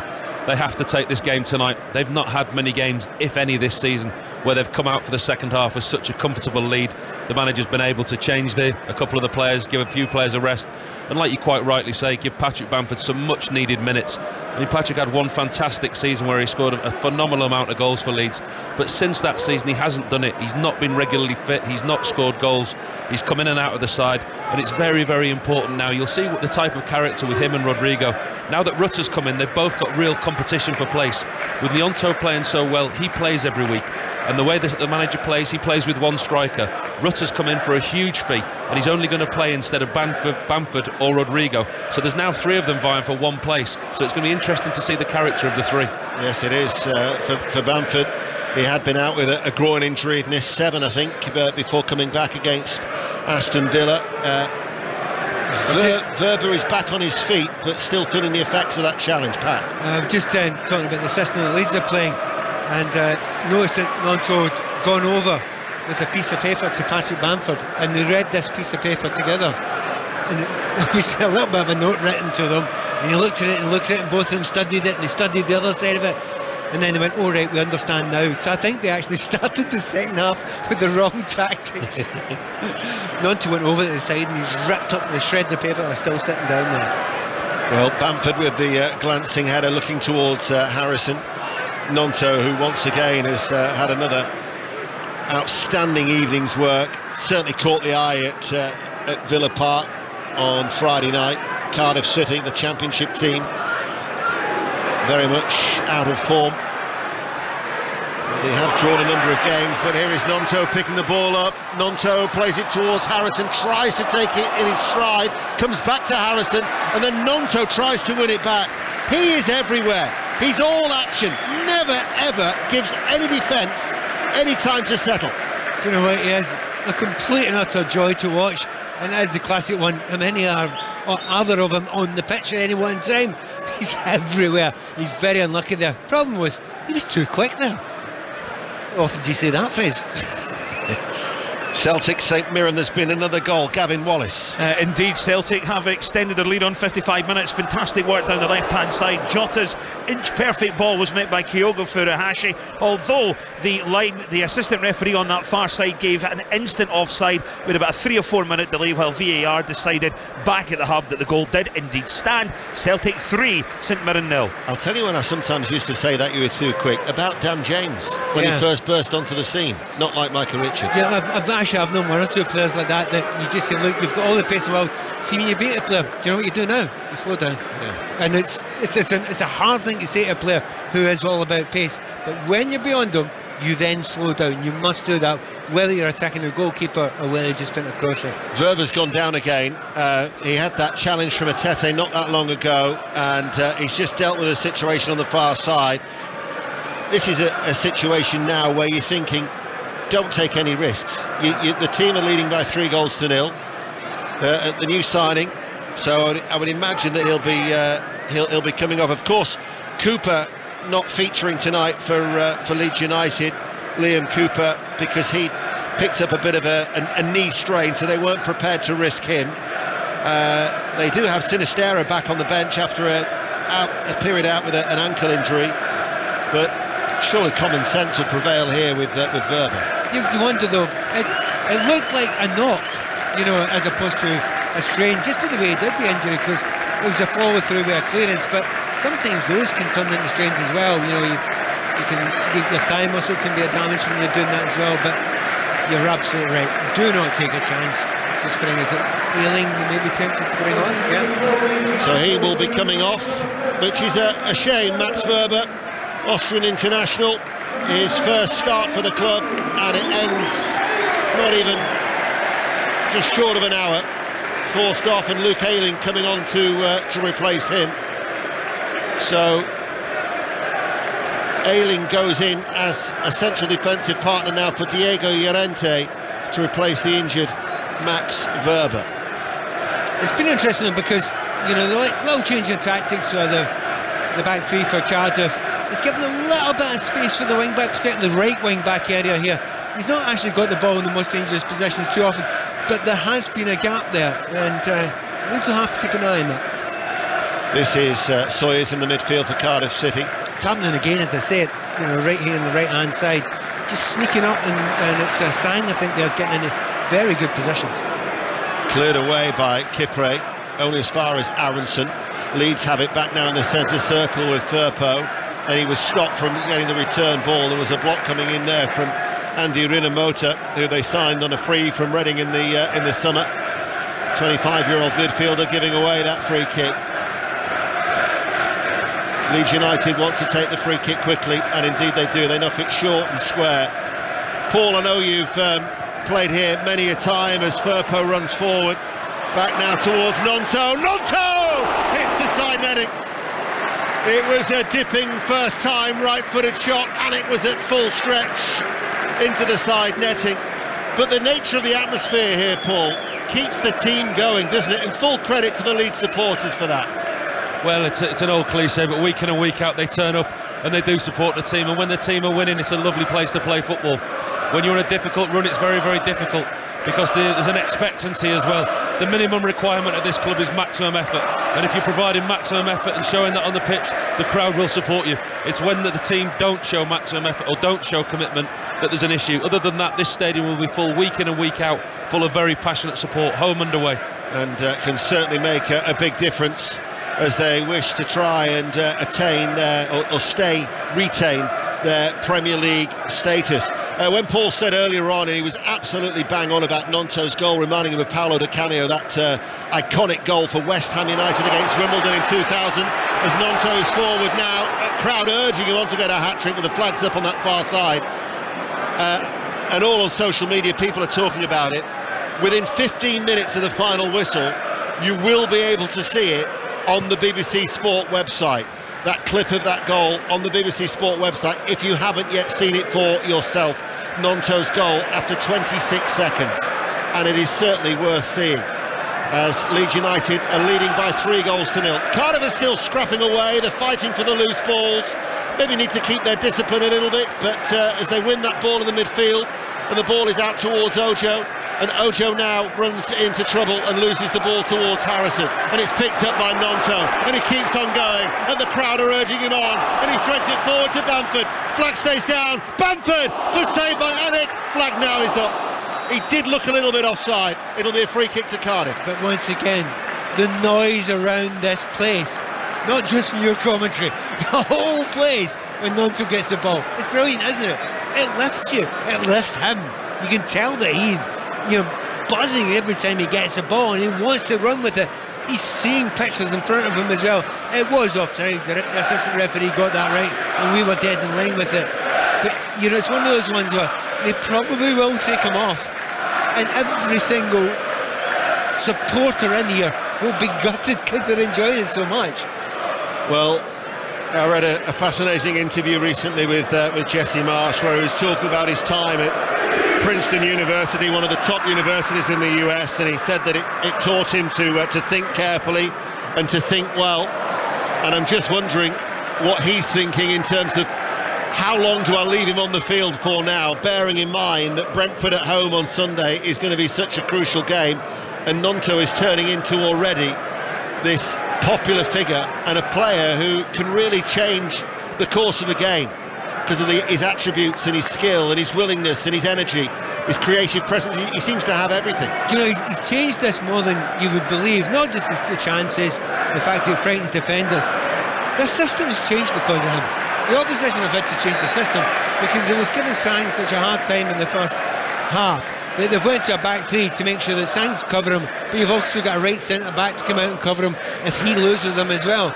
So he's changed the entire shape of the game just by being himself. Hearts have got a 5th goal, turning into a rout at Tynecastle. Hearts 5, Aberdeen 0. Kilmarnock 1, Rangers 1. That's an 8 o'clock kickoff. Celtic are still leading St Mirren by 3-0. 8 o'clock kickoff, of course, in South London. Crystal Palace 0, Manchester United 1. Manchester United looking to try and make it 10 wins on the spin in all competitions, would move to within 6 points of Arsenal, who they play on Sunday. Commentary of that one at the Emirates live on BBC Radio 5 Live at 4:30 this weekend, after we brought you Manchester City against Wolves. This, though, is the FA Cup, and it's Harrison and Leeds are breezing into round 4. They're looking for the 4th round for the first time since 2017. They've stuttered and stumbled in recent years. They haven't looked back after this man's goal as soon as the 26th second mark with that wonderful finish. Yeah, no, he has been superb. They talk about that change in system. I actually think Cardiff look a lot better the way they are just now. They look more comfortable in that they're not creating a whole host of chances. They're not suddenly become the better team by a distance, but they do look a little bit more comfortable in themselves playing in this different system with the wing backs getting forward. They're going to be making a couple of changes. We're going to be seeing Callum Robinson coming on. I tell you what, whilst these changes happen, we'll go to Selhurst Park. John Southall. Why not? Crystal Palace 0, Manchester United 1. 48 minutes played in the game. United have a corner kick down on the left-hand side. They've started this second half brightly. Palace 0, Manchester United 1. Fernandes with that goal just before half-time. And the other 8 o'clock kickoffs at Rugby Park. Kenny Crawford. Kilmarnock 1, Rangers 2. 51 minutes. Ryan Kent with his 3rd goal of the season. Alfredo Morelos had it on the right side of the penalty box, cut it back. Kent just about the penalty spot, right-footed low into the bottom left-hand corner in front of that massive Rangers away support. Kilmarnock 1, Rangers 2. Thank you, Kenny. Etete has come off. He's been replaced by Isaac Davies. And the other change is Callum Robinson coming on for Andy Rinamoto. Callum Robinson, the Irish international who they signed from West Bromwich Albion.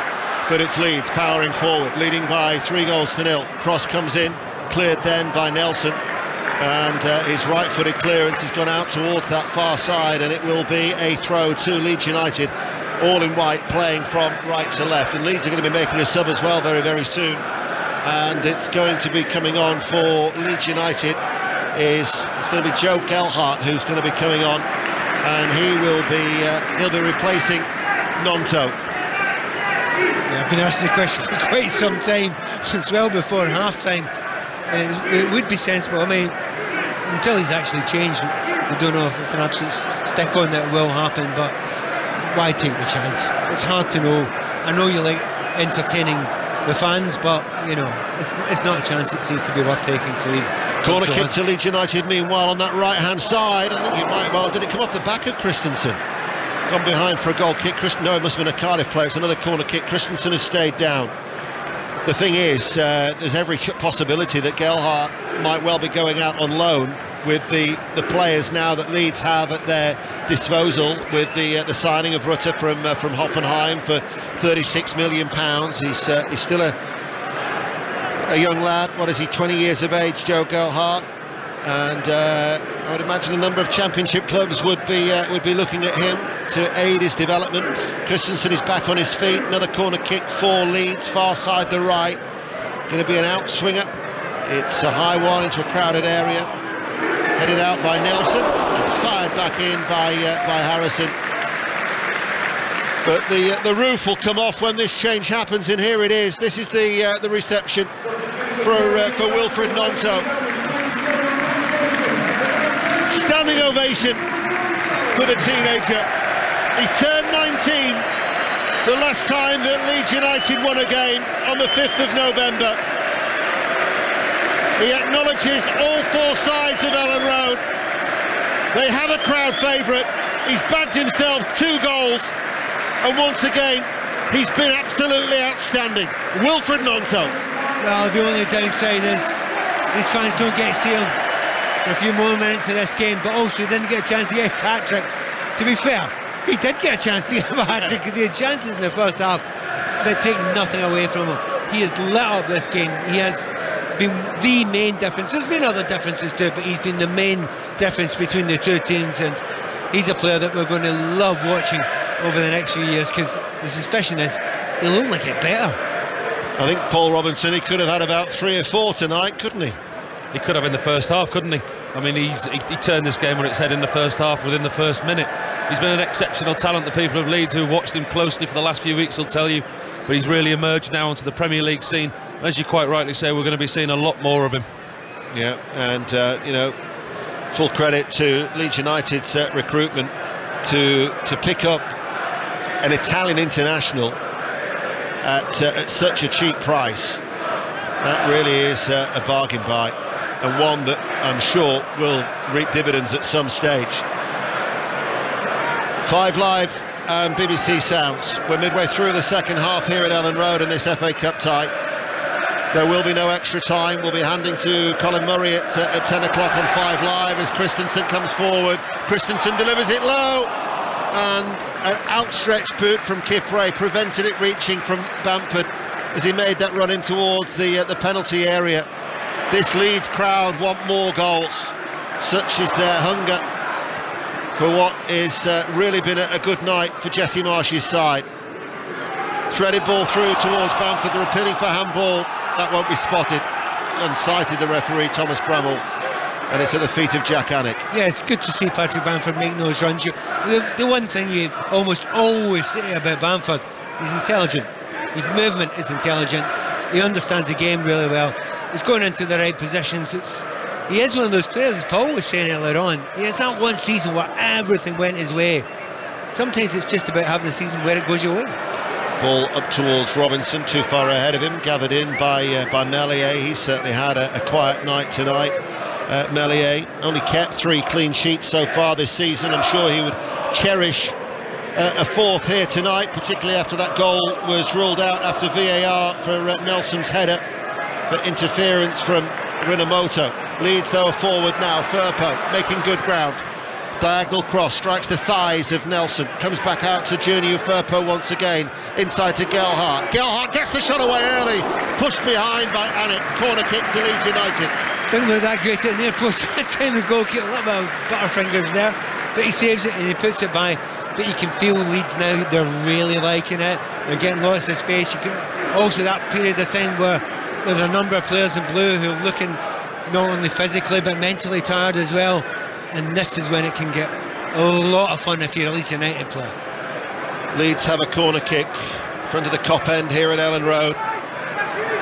Greenwood to take it, right-footed, in-swinger, up to punch, did Anik, comes back to Rocco, fires it in, left-footed, cleared away by Kipper at the heart of that Cardiff defence. It's Harrison who'll let it go out of play for a throw, thought about the quick one and then we'll leave it. He did say something very interesting yesterday, did Jesse Marsh in his press conference. He said we're the 5th best team when it's goalless, we're the best side when we're behind, and we're one of the worst sides when we're ahead. He's been looking at those statistics again, hasn't he? Arcing run from Bamford, flag stays down, Bamford in on goal, Bamford with a finish! And what a finish as well it was from Patrick Bamford. 2-2. On his return from injury, there was never any doubt. It's a 4th goal for Leeds United, and their place in the 4th round is assured. Leeds United 4, Cardiff City 0. That run again, isn't it? You know, it's so easy to get in behind that defence. I didn't think he was offside. They're showing you a little freeze of it just in front of us here. Nah, it's not a good line by that back line, that back three as it is now. 2 players push up, 1 stays. The referee will have a look at it. It's tight, it's close, it's not an absolute stick on, but the finish when Bamford gets through there was pure class. As I say, very, very cool, very intelligent. He's moving there, knew what he was going to do a good 30 yards before he actually did it. I was so happy for Patrick Bamford that he's actually got that goal. Paul Robinson, it was a well-timed arcing run to beat the offside trap and a lovely finish. Yeah, we see Patrick Bamford do that so many times. He's excellent at the time, and he's running behind the back 4. As you quite rightly say, the Cardiff back line wasn't exactly straight. It wasn't the man marking that played him on side, it was one of the others. But it was a fantastic run, and it was a very, very competent finish for somebody that's been out for so long. That's 2-2 now, 1 against Villa and 1 again today. Like I say, competition for places. All of a sudden we're seeing different characters. Yeah, well, he scored 16 goals in the Championship. And then when Leeds came up, I know a lot of the games were behind closed doors, it was 17 goals then, and then he's been hit by injury. So that will do his confidence the world of good. Leeds United are on easy street, leading Cardiff City by 4-0. Manchester United, are they still leading at Crystal Palace? John Southall. They are in by that 1-0. That Fernandez goal. Eberechi Eze has just come on for Mateta, who had a minimal effect tonight. I have to say that they just need to find some inspiration from somewhere, Palace. And we also just had some idiot run onto the pitch and take a selfie with Casemiro. He has now been marched away, and here come Manchester United again, cleared away. Palace 0, Manchester United 1. In the Scottish Premiership, Hearts 5, Aberdeen 0, Celtic 3, St Mirren 0. But there have been developments at Rugby Park. Kenny Crawford. On the hour marquee, and it's still Kilmarnock 1, Rangers 2, but the hosts are down to 10 men. Danny Armstrong, their 8-goal top scorer so far this season. He was already on a yellow card from the first half, chasing down a long through ball from Blair Alston, and he seemed to put his shoulder into Borna Barisic, who did look like he made the most of it, but he's been shown a second yellow card, Danny Armstrong, by referee Kevin Clancy. Kilmarnock 1, Rangers 2. So Rangers coming from behind. Is that offside against Robinson? He's put it, a very, very late flag, and it will be a free kick. If you just joined us in the second half, it's been such a one-sided cup tie, but you'd have missed me mention in the first half that Eddie Jones will be a guest on 5 Live Breakfast in the morning at around 8:20 with Rachel and Chris. And Tennis Breakfast will be available on Sports Extra from 7 in the morning, and we'll also on Sports Extra have commentary of Andy Murray on court at around 10 o'clock. Leeds United are looking for more goals, already leading 4-0. Gelhardt coming forward, edge of the area, out to Aronson. Aronson right hand side, leaves it for Christensen, delivers the ball, Harrison arriving, puts it over the top as he made that late arrival 6 yards out. Goal kick, Leeds 4-0. They had a good 10 minutes at the start of the second half, Cardiff, just about. they're falling apart now. They're looking around, they're looking at each other, they don't believe in what they're being asked to do at the moment, they don't believe in their teammates. There's a couple of them have chucked it there. When there was an overlap on, well, there's an overlap, we're not going to chase it there. That's not acceptable in any level of football. It doesn't matter if you're winning, losing, getting hammered, you keep on doing the right things, and that was a wee bit disappointing to see there. Confidence is high in the production camp of BBC Radio 5 Live that we will get some Leeds reaction before we're off air at 10 o'clock. Should that confidence be unfounded, then of course you've got the reaction to come in the podcast of 5 Live Daily that will be available from usual outlets. But I, a little bit like Jesse Marsh, have the highest belief that Gary Flintoff will deliver down in the tunnel before Juliet hands to Colin Murray at 10 o'clock. Look, I would normally not put any pressure on top of anyone who's already under pressure, but Jesse Marsh does speak quite a lot, doesn't he? And he likes to speak, so if Gary Flintoff can't get him, I'll be surprised. Well, there's always a player, but and I don't believe that either about you not putting pressure. You put pressure on everybody, Pat. Subtly, mate, subtly. Quarter of an hour remains to Robinson for Cardiff City. Doesn't stick, loses the ball to Ayling. Bamford tried to play it early. Gelhardt back towards Bamford. Bamford's in here as well. And Bamford has got a second goal. And Leeds United are running away with this. It's been so one-sided. Cardiff are falling apart. Leeds United 5. Cardiff City 0. You know what? Did a thing I don't usually do. I counted the Cardiff players on the pitch there, wondering, is there one less? There's actually players not working. Look, that's a great finish. It's a lovely piece of play. The 1-2 is the intelligence. But no defence should be that easy to go through. And that's really, really poor indeed. But well done, Leeds, you're doing exactly what you should. You have crushed a team that have no confidence, and any little tiny shred of confidence got left, you've taken it off them. We're talking a lot about Leeds just now. This will be great for them going forward. Well done, fantastic. But in the same way, how bad is this for Cardiff in their league season? Very much so. A low left-footed shot into the bottom left-hand corner, and as a former keeper, Paul, you've got to feel for Jack Annick to be so exposed as he was there. It's a lonely place out there. It's a lonely old position as well. Believe me, I've been at Old Trafford when it said 7 on the scoreboard and there was still 20 minutes left. It's a horrible place to be. But Pat, about that season ticket that you wanted at Ellen Road. Yes. Could be more here. Aronson to Harrison. He's forced out wide. Harrison does a little step over, chips it from the left-hand side, goes out of play. I think they'll be queuing up to give you a season ticket here. They'll definitely want you back to Brentford at the weekend. Honestly, it's quite ridiculous. The first game of the season, it was 3-0 against Chelsea here. It was one of the most exciting games at Ellen Road for years. And the buzz and the noise around the place was great. And they played brilliant football. And it's I don't understand why these Leeds fans complain about their team, honestly. Well, when I said earlier that 9 sides, which is a record since the inception of the Premier League, 9 Premier League teams bowed out in the third round. We will lose 2 more in the fourth round for sure. The previous highest was 8 eliminations at the third round in 07-08, and that was actually the last season when a team from outside the Premier League reached the final. That team was Cardiff City.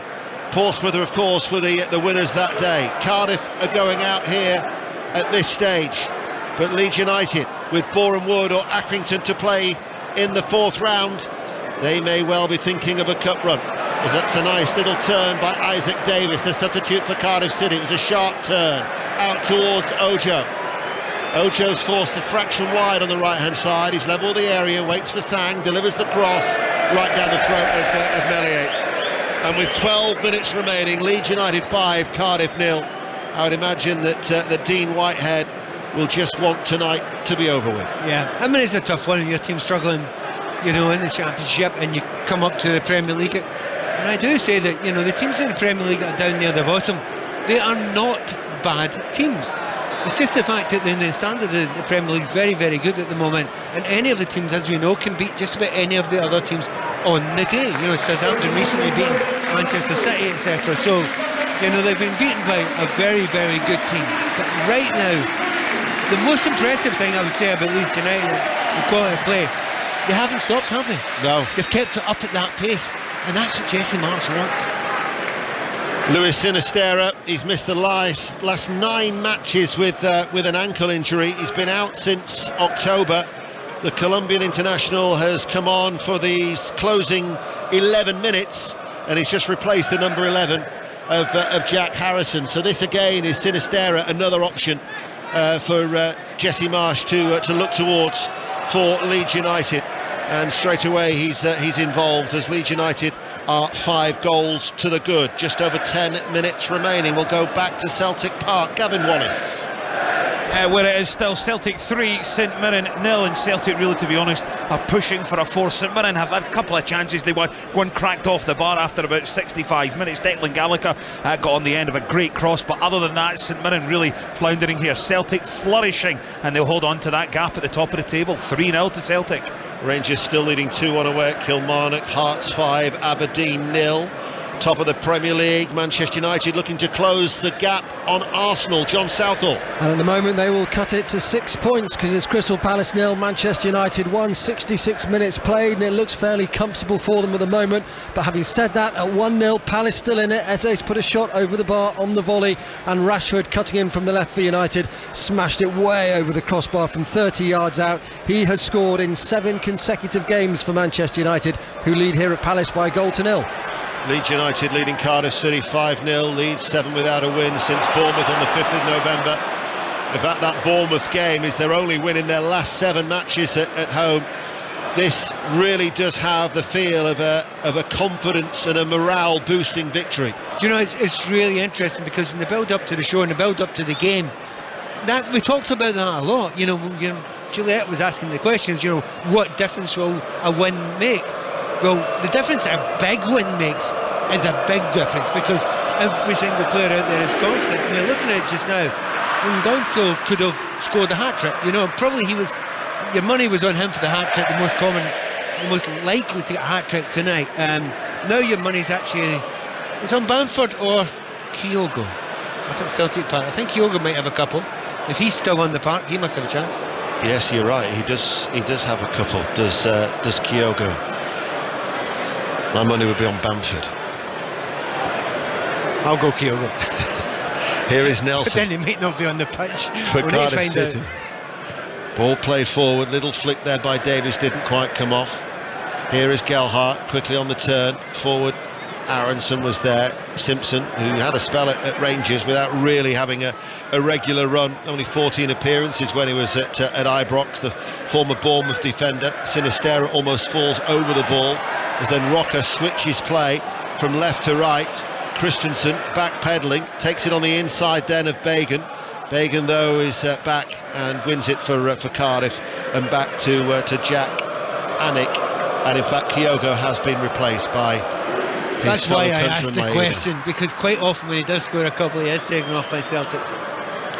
Those players need rest too. There's going to be no change then at the top, providing that Rangers can hang on to that lead at Rugby Park.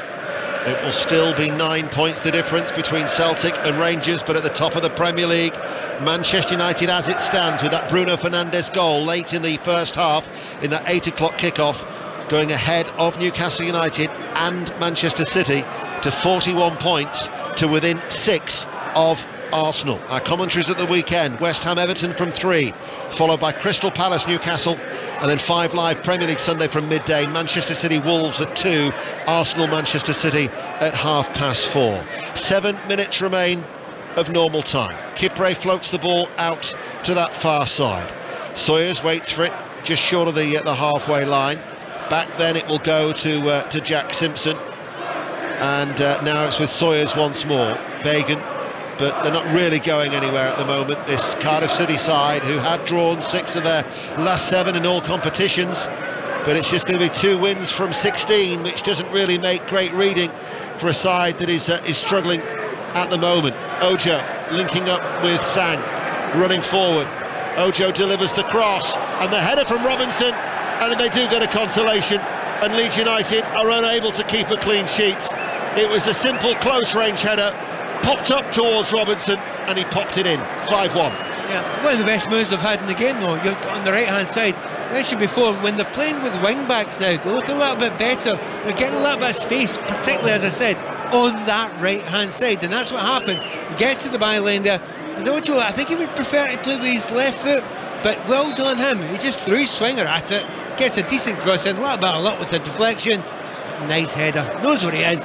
5-1, and well, a little bit of a consolation, but scarcely more than that. Paul, tell me how a goalkeeper is thinking, because as a team the win has been assured for a long time, but you haven't kept many clean sheets this season. Mellier's only kept 3. How annoyed will he be that he hasn't kept that clean sheet tonight? It's his night ruined. We're a different breed, and I mean, yes, he'll take a lot of satisfaction out of his team's performance and the way that his team's done going forward, and I'm sure that he saw a real opportunity for him to add to his very, very few clean sheets that he's had. And with the goal coming so late on in the game, once again it shows Leeds' defensive frailties, but from a goalkeeper's point of view, you go home extremely disappointed, because clean sheets do matter to you, and he's had nothing to do all night, and he could do nothing with a goal. It was just one of those things. It was unlucky, but again, it's the defensive problems in front of him. Is that it? Oh, there's been another goal at Rugby Park. The last time we heard from Kenny Crawford, it was Kilmarnock 1, Rangers 2. Kenny. It's got more comfy for the visitors. Kilmarnock 1, Rangers 3. Alfredo Morelos' second goal of the night, his 7th goal of the season.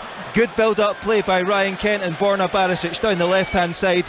Barisic's deflected cross, and the man they nicknamed the Buffalo headed in at the back post. Kilmarnock 1, Rangers 3. Jack Annick has just gone and caught the ball, so there's been 4 goals at Rugby Park, and I'm hearing of a 4th goal at Celtic Park. Gavin Wallace. Absolutely, and never mind Leeds United running away with it at Ellen Road. Celtic are completely running away with it, all bar the shouting, home and hosed. A 4th goal, it was a corner routine, poorly played out by St Mirren. It fell to David Turnbull, took one touch to set himself up, and from 25-30 yards blasted it well beyond Trevor Carson. What a great goal that was. Celtic 4, St Mirren 0.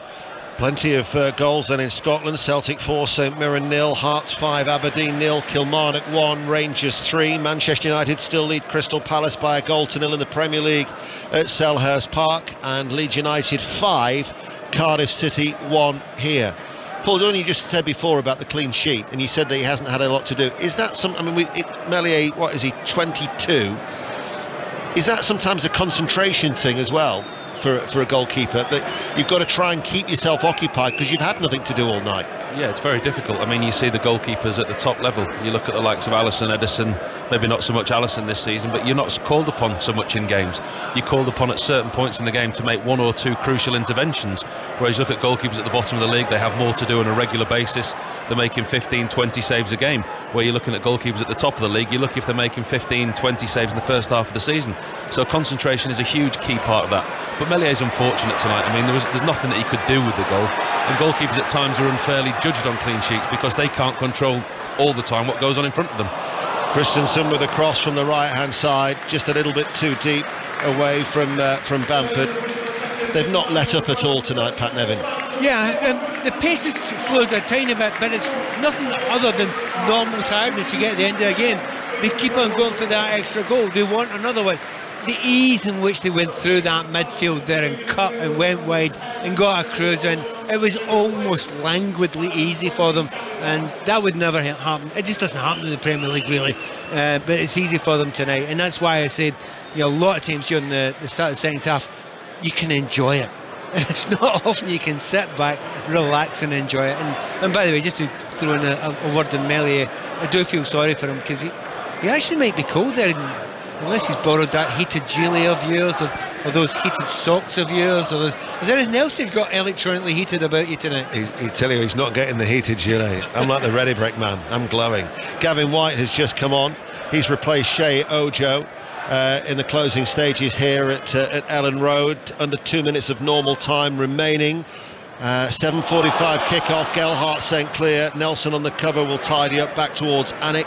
8 o'clock kickoff, of course, at Selhurst Park. Oh, hold on, Aronson has won the ball back for Leeds United. Aronson on the edge of the area, goes to ground, loses out in a challenge to Sawyers. We can cross to John Southall. Well, it's Crystal Palace 0, Manchester United 1. It's a free kick this though for Palace that Eze is just going to clip in onto the edge of the 6-yard box. Good headed clearance by Casemiro. Again, he's been so good tonight. We've had a VAR penalty check as well. Fernandes played at McTominay. Richards came across him. McTominay went down, but he did get the ball. Right decision. Palace 0, Manchester United 1. A game in the FA Cup from the 1972 winners against the 1927 winners, and Leeds United comfortably going through. In fact, it will mean now that all 5 times that Leeds have so Leeds are knocking out Cardiff at this stage to try and get some revenge from that famous upset at Ninian Park in 2002. Just a little break here, because Laurenti's either gone over in his ankle, which I think he has gone over in his ankle, maybe twisted it a bit, and you could tell with no one near him at all. There's no tackle on him at all. You could tell by his reaction that he was really in a lot of pain. However, he seems to have recovered enough to carry on. So we're into the last 30 seconds of normal time. We'll find out how much added on time there will be. There will be live reaction coming up between now and 10 o'clock here from Ellen Road on BBC Radio 5 Live and BBC Sounds. It's 5-1 to Leeds. Sang towards Robinson, who got the consolation for the Championship side. Back towards Sang, away from Sinisterra. Now has to try and get past Firpo once again. Eventually does deliver the cross, and there's only 2 minutes of added on time, which that really can't be right given the amount of substitutions. But I think 2 injuries as well. But, they're not going to stop. We're going to try and get the 6-1. Tried a little 1-2 there, didn't get through. But you know, one of the other things, there's 2 minutes extra be added on though. There are 1 or 2 little spaces. You can see little gaps now, you know, near the end of the game. This game's been finished for quite some time. But in actual fact, there's huge numbers stayed behind. And there are some grounds where if you're 5-1 up and it's a cup game and it's a midweek game, the fans are out there as quick as they can, and the Leeds fans stay behind in big numbers to say thanks to their players, and they're singing their songs just now to say, look, this is great, we appreciate what you've done for us. It's great to see that. Yeah, fantastic support tonight inside Ellen Road. Aberdeen have got a consolation. Hearts 5, Aberdeen 1 at Tynecastle. We're going back to Selhurst Park. John Southall. Crystal Palace 0, Manchester United 1, but Palace, you sense, just believing they can get something from this. Corner on the right hand side from Elise. There was Gay at the back post with a header. De Gea flying to punch it away with his right fist. 2 big saves from De Gea tonight. Palace 0, Manchester United 1. There's a VAR check for a possible penalty for handball. So now the referee, Thomas Bramall, has been instructed to come across to his monitor. Meanwhile, that goal has been disallowed for Aberdeen. Marley Watkins' consolation in the 90th minute has been chalked off. So Hearts 5, Aberdeen 0. And it's they're looking at a potential handball against Roca for an outstretched right arm on the edge of the area when he was just trying to shield the ball away from Robinson. It was away from his body. This might be given. Yeah, see that line that we're seeing there, is that the 18-yard line is 6? Because he looks as if the hand's outside it. So it's not clear. If that's the 18-yard line, then that hand is outside for me. But we shall see. And what has Thomas Bramall decided? He's going to give it, I think. He's given the penalty. So we're in added on time. It's not going to make any difference whatsoever. It might cheer up Melia if he manages to save it, We'll go home tonight smiling instead. What's the idea then? That you've not got your clean sheet but you saved a penalty, isn't that good? That make a keeper smile again maybe? There are groans from the crowd. It was on the edge of the 18-yard box, and Thomas Bramall, after being told by Mike Dean to go and have a look, so already the ball has been placed down on the spot. Leeds United 5, Cardiff City 1. This will probably be the last bit of the action here at Ellen Road. Callum Robinson, he's already got 1 consolation from the penalty spot. He waits against Meslier. Robinson runs up now and goes straight through the middle. Scores low through the middle as Meslier dives away towards his right. Leeds United 5, Cardiff City 2 in injury time. And it is a bit flattering, let's be fair about it. That's a lovely penalty there. You know, the goalkeeper's, he's gone early, you understand why he would do. You need to be calm in those moments there. He was very calm. He's come on, he scored 2 goals. We were talking about who's going to get a hat-trick tonight. I think it'd be a long shot, but you never know. I didn't see them getting 2 goals back when they're 5-0 down. No. And certainly, as Pat says, Paul, it is flattering on the Championship side, because Leeds United, their performance has been worthy of a 5-6 goal performance, what the chances they've created tonight. It has been, Deno, but once again we see why they are where they are in the Premier League. The defensive frailties, the goals that they've conceded has cost them, even against this poor opposition. Yeah. There is the full-time whistle, and Leeds United are through to the 4th round. They'll be away to either Accrington Stanley or Boreham Wood, who replay next Tuesday. But 2 goals for Nonto, who was exceptional again in the first half. Bamford came off the bench and got a couple of goals as well. Rodrigo got 1 in the first half, and then a brace for Robinson, the substitute, right at the end. But Leeds United deservedly, comfortably and convincingly through to round 4. It's finished at Ellen Road. Leeds United 5, Cardiff City 2. Juliet. Thank you, Ian. It's also finished at Celtic Park in the Scottish Premiership. Celtic against St Mirren. Gavin Wallace. Celtic winning by 4-0, Juliet, and to be honest, the home side strolled it. St Mirren had a few chances here and there, but you've got to take them when you're in the East End of Glasgow. The best though for Celtic came on the 35th minute when Hatate played a sumptuous ball round the corner for Kyogo, and his dink went over at the top of Carson and into the back of the net. And then with 5 to go, substitute David Turnbull was on the end of a poor St Mirren clearance. He took 1 touch to set himself up, and boom, from 25-30 yards he put it well beyond the St Mirren goalkeeper as well.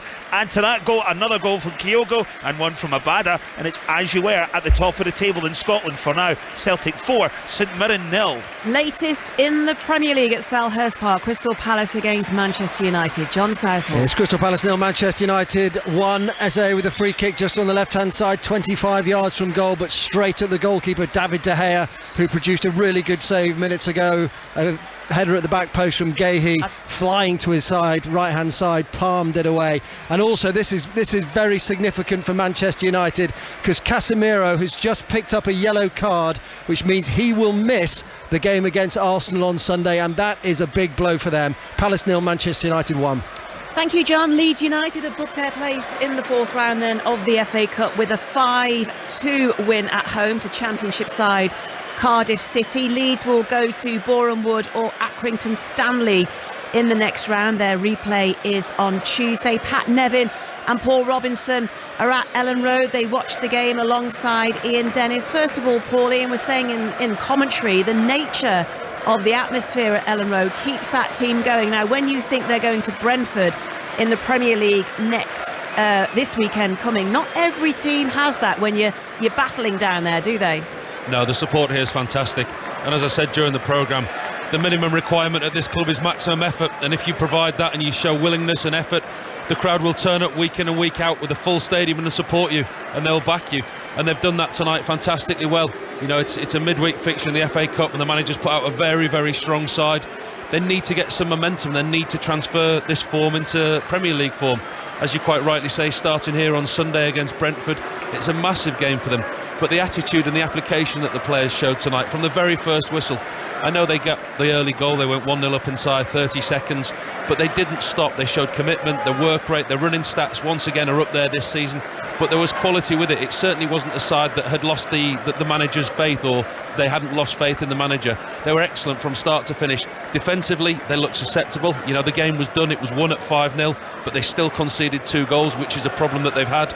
But getting players back like Bamford, Sinisterra coming back in, Gnonto once again, another fantastic performance. 2 goals again from Rodrigo. Final third of the field, final half of the field going forward, Leeds don't have a problem. If they can continue the way that they played tonight going forward, they were excellent.